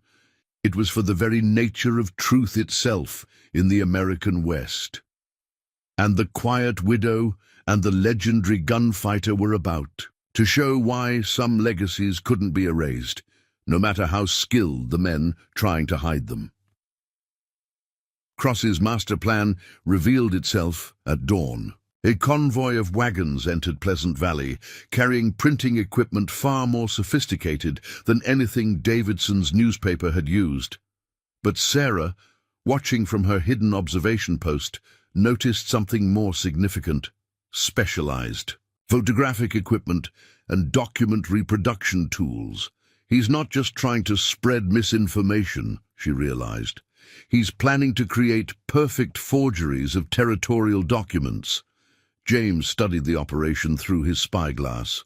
Look at the men guarding those wagons, former Treasury agents, experts in detecting and creating official documents. Through her network, Sarah learned that Cross had spent weeks gathering examples of territorial office seals, paper stock, and signature specimens. He wasn't just planning to discredit their evidence, he intended to replace the territory's entire official record with his own version of history. Brilliant and ruthless, Catherine Blackwood observed, reviewing the intelligence. If he succeeds, every piece of evidence we have could be dismissed as forgeries, while his fabrications would become the new official record. But Cross had overlooked something crucial. Sarah's father hadn't just preserved documents, he had documented how the territory's record-keeping system itself had evolved. Every change in paper stock, every modification of official seals, every shift in administrative procedures had been carefully noted. "Show me the warehouse records," Sarah instructed Harrison. The Pinkerton detective produced a leather-bound ledger documenting 30 years of territorial supply orders. "Look here, the paper stock Cross is using. It's period correct, but he doesn't know about the hidden watermarks that were added." In 72, more reports arrived from Sarah's observers. Cross had established multiple forgery workshops, each focusing on different aspects of territorial documentation. One team concentrated on water rights papers, another on land grants, a third on court records. "He's trying to create a complete alternative history," Phillips noted, the government attorney's legal mind grasping the implications. If he succeeds, it won't just affect water rights. It could reshape the entire territory's legal foundation. But Sarah had anticipated even this level of sophistication. While Cross focused on creating perfect forgeries, she was implementing a strategy that would turn his own expertise against him. "Get word to Catherine Wells at the newspaper," she instructed Tommy. "Tell her it's time to release those special editions we prepared." Within hours, newspapers across the territory began publishing detailed exposés, not just about current corruption, but about the historical evolution of document authentication in the territorial system. Every security measure, every anti-forgery technique, every procedural safeguard was carefully explained. "You're not just fighting his forgeries," Harrison realized. "You're teaching people how to spot them." Sarah smiled slightly. "Cross expects us to try protecting our evidence. Instead, we're making it impossible for his forgeries to survive scrutiny." Through her carefully positioned observers, she learned that Cross was already facing unexpected challenges. His forgery teams, rushing to complete their work, were making subtle mistakes, using techniques that hadn't been introduced until years after the document's supposed creation dates. But Cross wasn't finished. New reports indicated he had begun moving his most damaging forgeries into position, preparing to plant them in territorial offices where they would be discovered by apparently independent investigators. "He's still thinking like a manipulator," James observed, watching the operation through his spyglass, "trying to control what people believe by controlling what they see." Sarah's response was to implement the next phase of her strategy. While Cross focused on creating and placing his forgeries, she was revealing something more powerful, the human story behind the documents. "Bring me the witness journals," she instructed Carlos. From another hidden compartment came leather-bound volumes containing decades of personal testimonies, ranchers, farmers, townspeople who had documented their experiences with both the Thorne family and the mining companies. "Cross can forge official papers," she explained to her allies, "but he can't forge 30 years of personal histories, all supporting the same truth." Catherine Blackwood provided another crucial piece of evidence, her late husband's private Correspondence revealing how the mining company had first begun manipulating territorial records. The deeper Cross dogs, she noted with grim satisfaction, the more he exposes the very corruption he's trying to hide. Through her network, Sarah learned that Cross's forgery operation was expanding beyond his control, different teams rushing. To create consistent alternative histories, were introducing contradictions that any careful investigator would notice. "He's getting desperate," Harrison reported, returning from observing the operation. "Pushing his people too hard, taking shortcuts that compromise the forgery's quality." But Sarah knew the most dangerous phase was still to come. Cross wasn't just trying to rewrite history. He was attempting to erase any possibility of the truth ever being known. Through carefully placed sources, she detected preparations for something more sinister. Cross's men were positioning themselves in document repositories throughout the territory, carrying supplies that suggested they weren't just planning to plant forgeries. "He's going to try destroying the original records," James concluded grimly. "Create a situation where his forgeries become the only surviving documents." Sarah's response was to implement a strategy that even Cross, with all his experience in manipulation, couldn't have anticipated. While he focused on controlling physical documents, she was ensuring that the truth would survive in ways that couldn't be burned or buried. The quiet widow and the legendary gunfighter were about to demonstrate why their family name had commanded such respect throughout the territories. Not just through preserving evidence, but through understanding that true history lived in more than just official papers.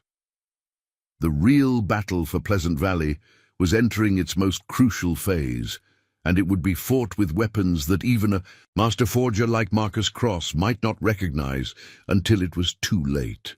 As evening approached, Sarah's observers reported new movement in Cross's operation. Groups of his men were dispatched to distant territorial offices, each carrying carefully prepared forgeries and the tools needed to make them appear legitimately aged. "Look at their roots," Sarah instructed Harrison, marking positions on her strategic map. "They're not just targeting random offices. They're following the old Thorne family trade routes, the same paths my father used to distribute evidence of corporate corruption." James studied the pattern with growing concern. "Cross has been studying our methods, trying to understand how we maintained our influence across such vast territories." But what Cross didn't realize was that the trade routes themselves told a story, one that his forgeries couldn't explain. Every stop along those paths represented a community that had benefited from the Thorne family's protection, a place where living memories contradicted his fabricated history. "He's making another crucial mistake," Catherine observed. "Focusing on paper evidence while ignoring the human element. Every ranch hand, every shopkeeper, every settler along those routes knows the real history of how water rights were protected in this territory." Through her network, Sarah learned that Cross had established a sophisticated coding system for his operatives, specific signals to coordinate the simultaneous placement of forged documents throughout the territory. "He wants them all discovered at once," Harrison explained, "create an overwhelming wave of apparent evidence that would be too powerful to question." But Sarah's counter-strategy was already in motion. While Cross's men moved along visible routes, her own network was activating decades-old connections, people whose families had kept records of their own, documenting how the Thorne family had helped them resist corporate takeovers. "Every forgery he plants," she told her allies, "will face not just technical scrutiny, but the living memory of entire communities. You can forge a document, but you can't forge 30 years of shared history." The real battle wasn't just for control of official records, it was for the very memory of how power had been exercised in the American West. and the quiet widow and the legendary gunfighter were about to show why some truths couldn't be erased, no matter how perfect the forgeries trying to hide them. The first light of dawn revealed an unexpected development in Pleasant Valley. Cross's forgery operation had gone silent overnight, his workshops seemingly abandoned. But Sarah, studying the situation through her father's spyglass, recognized the tactical deception. "He's moved underground," she observed, noting subtle signs of activity beneath the apparently deserted buildings, using the old silver mine tunnels. James nodded grimly. "Smart. The mine tunnels connect to every major settlement in the territory, perfect for distributing forged documents without being seen." But what Cross didn't know was that Sarah had spent years mapping more than just water sources. Her father's old journals contained detailed surveys of every underground passage in the territory, including forgotten connections that even the mining company had abandoned. "Look at this," Harrison called, examining fresh intelligence from their observers. Cross's men aren't just carrying forgeries, they're moving printing equipment into the tunnels. Catherine Blackwood, reviewing the reports, spotted something significant. These supply manifests. They're ordering specialized inks and papers from the same Eastern companies that provide materials to the territorial offices. "He's not just creating forgeries anymore," Sarah concluded. "He's establishing a shadow documentation system. Every new territorial record will have a corresponding fake version, carefully crafted to support Davidson's claims." Through her network, Sarah learned that Cross had recruited former government clerks, men who knew every detail of official record-keeping procedures. His underground operation wasn't just copying existing documents, it was preparing to create perfect counterfeits of every new territorial record. "This goes beyond water rights," Phillips observed, the government attorney's face grave. "He's trying to create an alternative version of reality, one document at a time." But Sarah had anticipated even this level of sophistication. While Cross focused on physical documents, she was implementing a strategy that would undermine the very foundation of his operation. "Send word to the Martinez family," she instructed Carlos. "Tell them to activate the old witness networks." Throughout the territory, families who had benefited from Thorne family protection began sharing their personal records, letters, diaries, photographs that documented decades of interaction with both the Thornes and the mining companies. "Cross can forge official papers," Sarah explained to her allies, "but he can't forge the collective memory of entire communities." Through carefully placed observers, she detected growing frustration in Cross's operation. His forgers, working to create consistent alternative histories, were finding it impossible to account for the flood of personal testimonies emerging from seemingly every settlement. "He's losing control of the narrative," Harrison reported, returning from surveillance of the underground workshops. "Every fake document they create is contradicted by dozens of personal records." But Cross wasn't finished. New intelligence suggested he was preparing something unprecedented, a coordinated effort to introduce forged documents into the territorial archives while simultaneously destroying selected original records. "He's planning to rewrite history at its source," James concluded, studying the pattern of his agents' movements, replace the territory's official memory with his own version. Sarah's response was to implement the most daring phase of her strategy. While Cross focused on official archives, she was revealing the existence of a different kind of historical record, one that had been carefully preserved by those who understood that truth needed more protection than just government paperwork. "Bring me the shadow archives," she instructed Tommy. From hidden caches throughout Pleasant Valley came boxes of documents, copies of official records that her father had systematically preserved, each authenticated by multiple witnesses, and protected by a network of ordinary people who understood their importance. "Your father saw this coming decades ago," Catherine observed, examining the carefully organized materials. He knew someday someone would try to erase the truth about how power really worked in this territory. Through her network, Sarah learned that Cross's operation was facing unexpected resistance. In every settlement where his agents tried to plant forged documents, they found local residents already alert and watching, armed with their own records that contradicted his fabrications. "He's fighting more than just paper trails now," Harrison noted with professional admiration. "He's up against the living memory of the entire territory." But Sarah knew the most dangerous phase was still to come.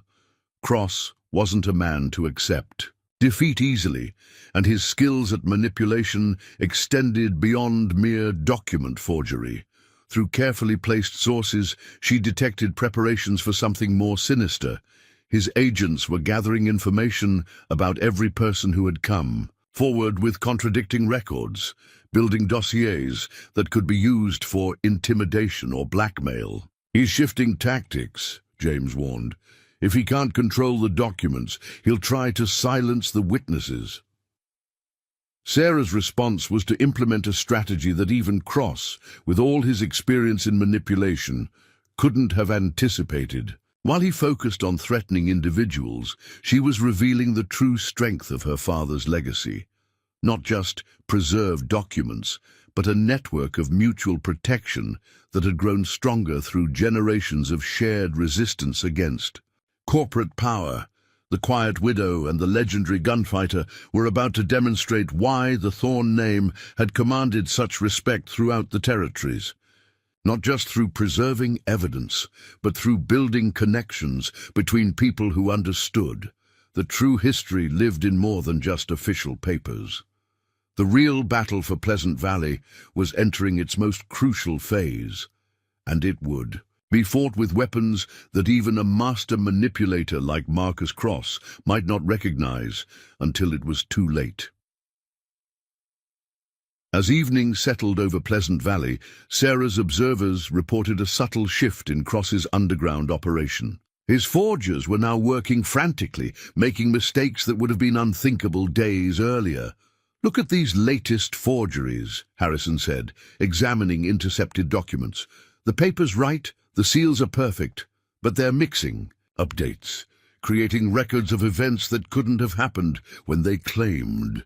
Catherine Blackwood studied the documents with experienced eyes. "They're losing track of their own deceptions, trying to maintain too many false narratives at once." Through her network, Sarah learned that Cross had begun disposing of earlier forgeries, destroying evidence of his own operation's evolution. But in his haste to cover his tracks, he was leaving traces that told their own story. "He's panicking," James observed, "making the same mistake he accused us of, leaving a trail that proves deliberate deception." Sarah's tactical mind saw the opportunity in this development. While Cross scrambled to maintain control of his forgery network, she was implementing the next phase of her strategy. "Send word to the newspaper offices," she instructed Tommy. "Tell them to begin publishing the comparative analyses we prepared." Within hours, papers across the territory began printing detailed examinations of document authentication techniques, teaching readers how to spot the subtle inconsistencies in Cross's forgeries. Every mistake his rushed operation made became another piece of evidence exposing the scale of his deception. "He's trapped himself," Phillips noted with legal precision. "The more he tries to cover his tracks, the more evidence he creates of systematic fraud." The real battle wasn't just about exposing forgeries anymore. It was about revealing the true nature of power in the American West. And the Quiet Widow and the legendary gunfighter were showing that some truths couldn't be buried, no matter how deep you tried to hide them.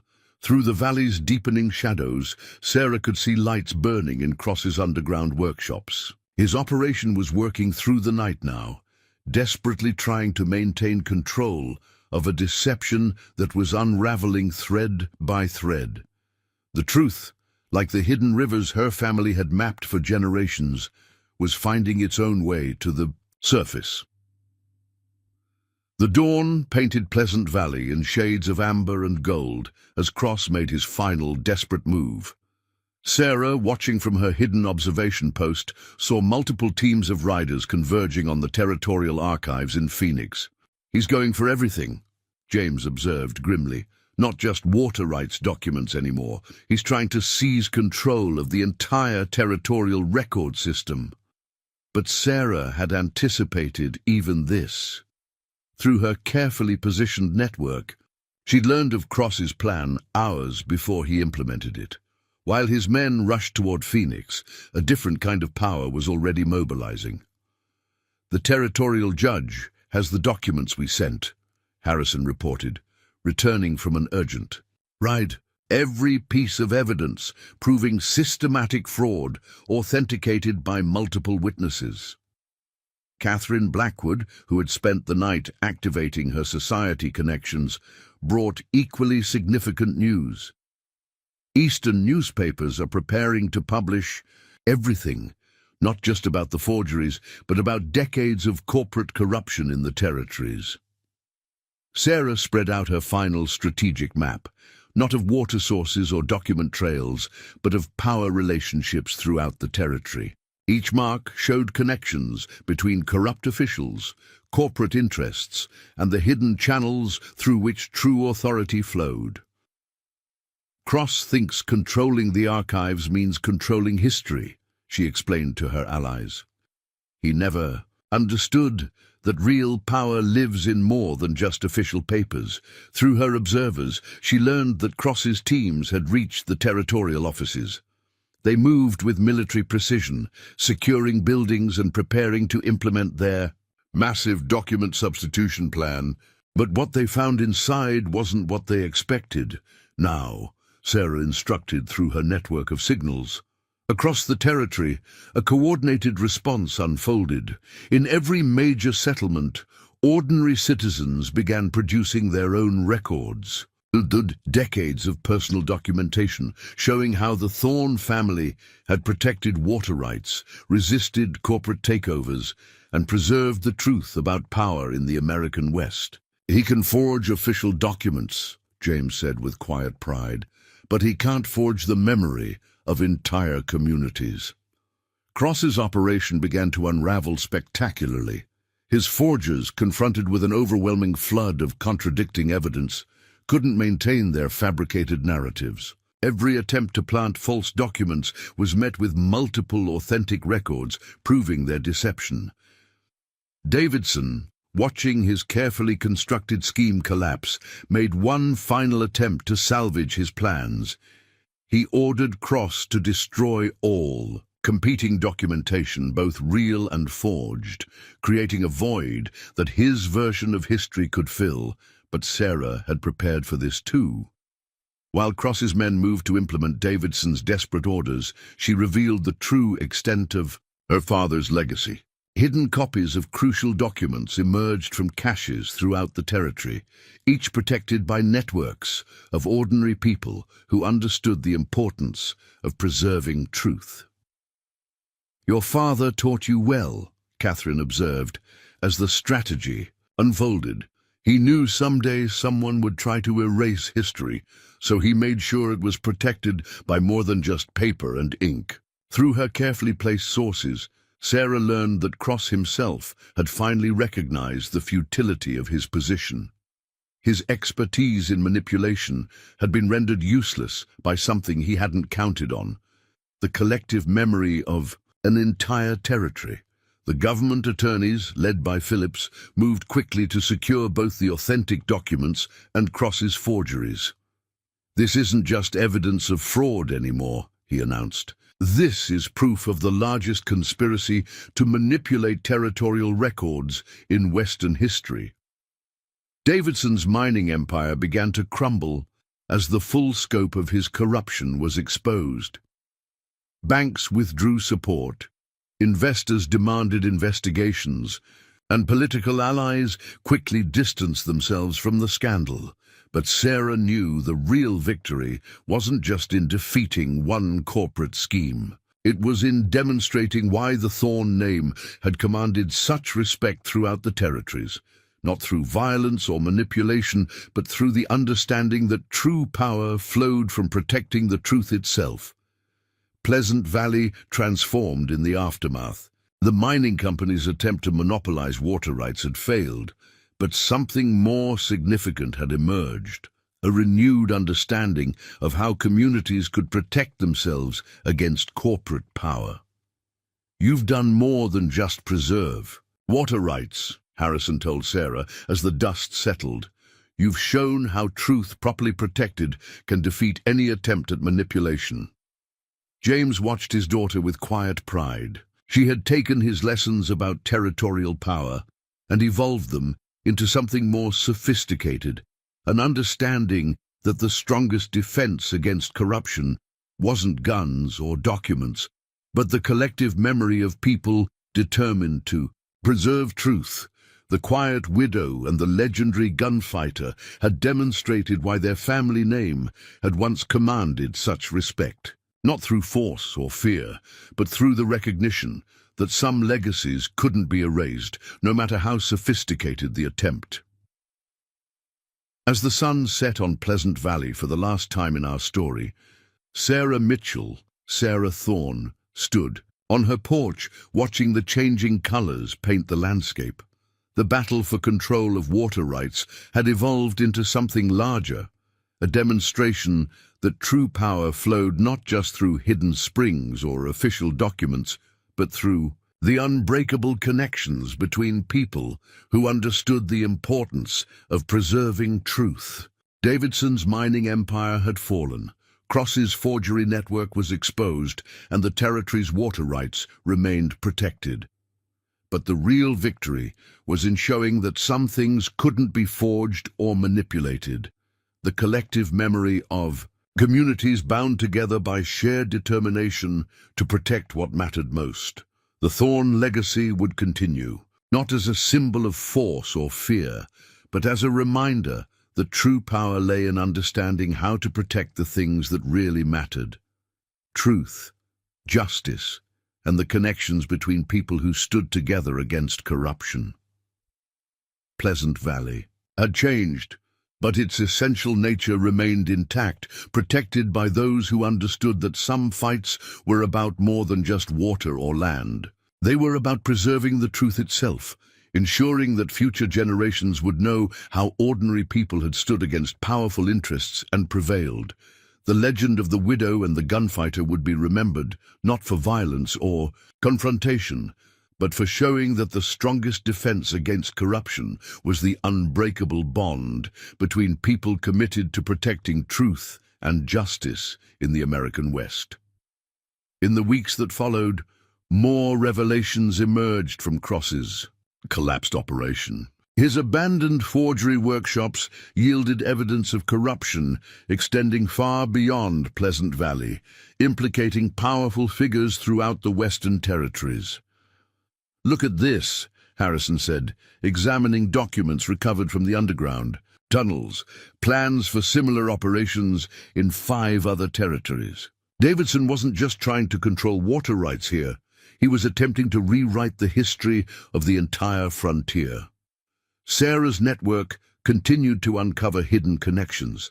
Each new discovery showed how corporate interests had tried to manipulate not just resources, but the very memory of how power had been exercised in the West. "They never understood what they were really fighting," James observed, watching as more communities came forward with their own records and testimonies. They thought controlling documents meant controlling truth.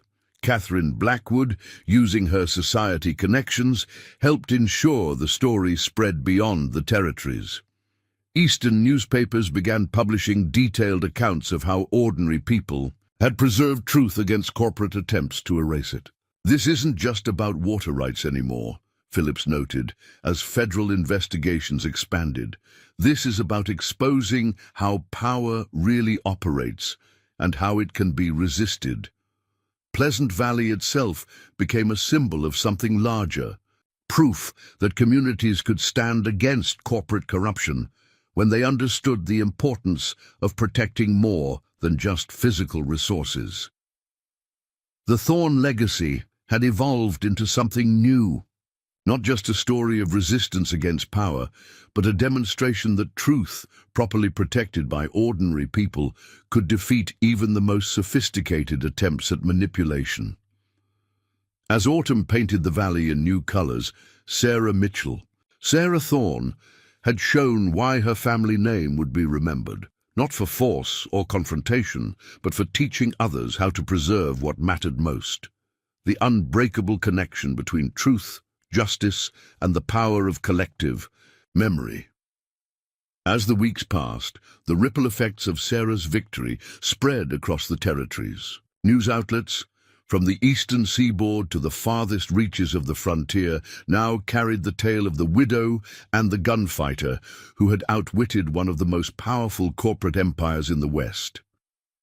Pleasant Valley became a symbol of our community, armed with little more than its collective memory and unyielding belief in the truth, could stand firm against corruption. But even as the dust settled, Sarah knew that the fight wasn't over. The fallout from Davidson's empire was far-reaching. Investigations into Cross's forgeries revealed links to corrupt officials, judges, and business interests across the territories, and the implications were vast. But the real test would come in how those revelations were handled. Sarah's victory had exposed the cracks in the system, but it was up to the people of the West to ensure those cracks didn't close up again with the sweep of a well-placed pen. "We've started something bigger than any one of us," Sarah remarked one evening to James as they watched the sun dip below the valley's horizon. The weight of their shared history hung between them, unspoken but understood. "We've started a movement," James replied, his voice a mix of pride and the quiet wisdom that had always guided his actions. "And the West isn't the same place it was before. It's going to take more than just us to keep it that way." The Thorne family's name had always been synonymous with resilience, but now it represented something more. A promise that no matter how strong the forces of corruption were, the truth could never be erased. Their fight had become a beacon to the small, often overlooked communities scattered across the frontier. Sarah had shown them all that they could stand up against overwhelming power, not by force or violence, but through the shared strength of their histories and memories. And, in that, there was a power stronger than any weapon. One by one, communities began to follow Sarah's example, organizing local efforts to safeguard their own records, to preserve their own truths. Many even began to document their own histories in anticipation of the next attempt to manipulate them. Sarah's final victory, however, was more personal. She no longer carried the weight of the widow or the daughter of a legendary gunfighter. She was Sarah Thorne, leader, strategist, protector of the truth. And she knew that in the generations to come, her legacy would not just be about the protection of water rights, but about the preservation of the very essence of what made the American West what it was, a land where the stories of its people mattered more than the records that tried to rewrite them. As the seasons changed in Pleasant Valley, Sarah found herself looking toward the horizon, where new challenges would undoubtedly arise. But now, she stood not just as a symbol of resistance, but as a living testament to the power of community, memory, and the unshakable truth.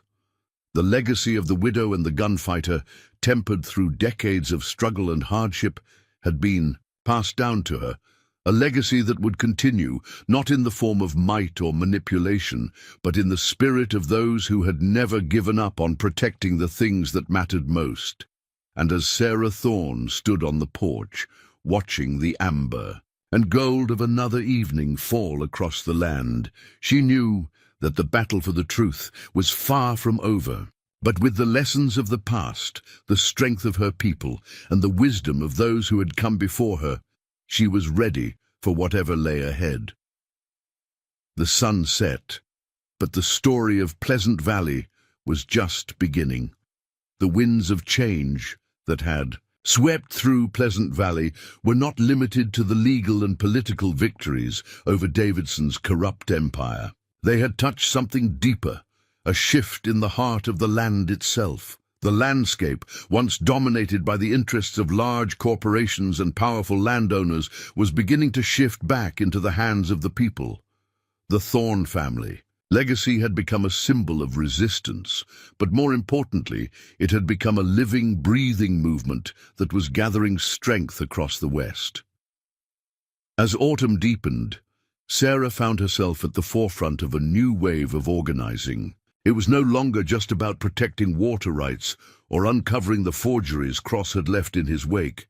The communities Sarah had fought to protect were starting to come together in ways she had never imagined.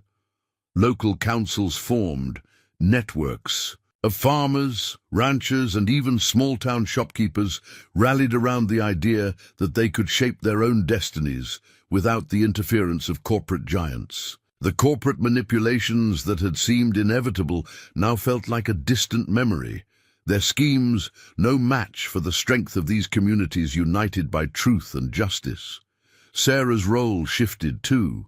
She was no longer merely a strategist and a leader. She was becoming a voice of a new kind of power. She traveled from settlement to settlement, speaking at town halls, meeting with community leaders, and helping to shape the policies that would ensure the integrity of the valley's resources. She was instrumental in drafting new laws, but not the kinds that protected the interests of corporate elites. These were laws that protected the very soul of the land, the water, the soil, and the history that each resident held in their heart. It was Catherine Blackwood who helped Sarah understand the importance of this shift. Catherine's connections in the Eastern media had ensured that the truth of Sarah's battle was known far and wide, but it was her insight into society's wider dynamics that helped Sarah see what they had built. "This isn't just about local control," Catherine explained one afternoon as they watched the progress of the new town hall being built in Pleasant Valley. "It's about decentralizing power. What you've done here, Sarah, is show people that they don't need to rely on one system or structure to protect their lives. They can build their own." The complexities of power, as Sarah had learned, were not just about controlling land or documents. It was about controlling the systems that defined people's everyday lives. Sarah had provided the blueprint for decentralizing that power, and it was already beginning to take hold. Local leaders, empowered by the truth they had fought for, began implementing their own systems. Water cooperatives, regional councils that negotiated with mining interests, and even grassroots education programs that passed down knowledge of both legal rights and survival skills. As these changes spread across the region, the effects rippled through every corner of the frontier. People began to understand that the fight wasn't just about the Thorne family's land or water rights. It was about understanding that the communities themselves were the true guardians of the land. This was a shift that no amount of corporate money could buy, no forgeries could undo. It was a cultural revolution, but even with all this progress, there were still those who had yet to accept defeat. Sarah knew that the mining interests, although weakened, weren't going to give up so easily. Cross and Davidson's defeat had exposed the fault lines in the system, but there were always those who would try to rebuild them. "I'm not done yet," Sarah said to James one evening as they sat together at the family's old homestead, the weight of their victory heavy on both their shoulders. "There are always others looking to take control. The real battle is making sure what we've built here endures." "You've already done more than most could," James replied, his voice steady. "But you're right, this isn't over. There will be other battles, but this time we'll fight with an army of truth behind us." It was a battle of a different kind that Sarah had begun preparing for. This was no longer about confronting corrupt officials or powerful corporations. It was about protecting what had been built by the people of the valley. The work of organizing was far from over, and Sarah had learned over time that true change came not just through moments of triumph, but through the steady, patient work of building something lasting. The people of the West were beginning to understand that they held the power, not through force, not through wealth, but through something far more enduring, their collective will to protect the truth. As winter set in and the valley was blanketed by snow, Sarah stood on her porch again, gazing out at the landscape that had shaped her family's story. The rugged terrain, the sharp peaks of the mountains, the winding rivers, all of it had witnessed the rise and fall of empires, the blood spilled over land and resources, and the relentless pursuit of power. But now it holds a different promise. Pleasant Valley was no longer just a place on a map.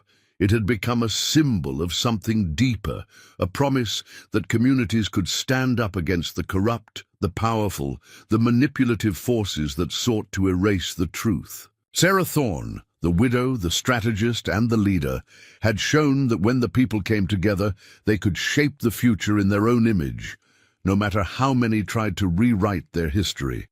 And as the first snowflakes of winter began to fall, Sarah's resolve remained unshaken. The battle for truth was far from over, but the strength of the people who had fought beside her would ensure that it would never be erased again. The valley had been changed, and with it the entire West. The legend of Sarah Thorne would live on, not in the dusty pages of history, but in the everyday lives of those who stood beside her and continued to fight for what mattered most: truth, justice, and the unbreakable bond between the people who shaped the land. As the seasons passed, the ripples of change continued to spread through the frontier, and the once imposing shadow of Davidson's empire faded into history. But while the immediate threat had been quelled, the work of safeguarding the future was far from finished. Sarah Thorne's influence had ignited a spark, and the communities in the West, empowered by her example, began to transform the way they viewed power, resources, and their own autonomy. The water cooperatives were thriving, slowly but surely, and regional councils had begun to function with increasing sophistication, helping to balance competing interests in a way that no corporation ever could. The people who had once felt helpless under the weight of big business now held the reins of their own destinies. But Sarah knew that this new way of life could be fragile. Old systems of power didn't fall easily, and while Cross and Davidson were defeated, there were still other forces lurking in the background, waiting for an opportunity to reclaim control. The battle for truth and justice would never be won in a single moment. It was a continuous struggle, one that required constant vigilance. "People think it's over," Sarah said to Catherine one afternoon, as they reviewed the latest developments in a new settlement that had formed just outside the valley. "But the fight doesn't stop when you win a battle. It stops when you've changed the very systems that make corruption possible." Catherine nodded, her sharp eyes assessing the situation with a practiced air. "You're right. The systems that gave rise to Davidson's empire, the ones that let men like him operate unchecked, are still in place in many parts of the territories. If you don't keep pushing, someone else will fill the vacuum." And push Sarah did. It was no longer just about protecting Pleasant Valley. It was about expanding the vision of justice and truth that had led to the downfall of Cross's operation. Sarah's name became synonymous with a movement of people who sought to rebuild the foundations of their communities, who looked at the land not as something to be extracted, but as something to be protected.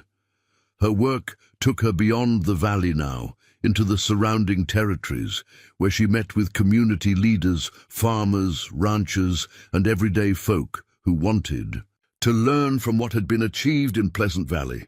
Word spread slowly at first, and then with greater speed, as people who had never imagined they could fight back realized that they didn't have to face the world alone. Up next, you've got two more standout stories right on your screen. If this one hits the mark, you won't want to pass these up. Just click and check them out. And don't forget to subscribe and turn on the notification bell so you don't miss any upload from us.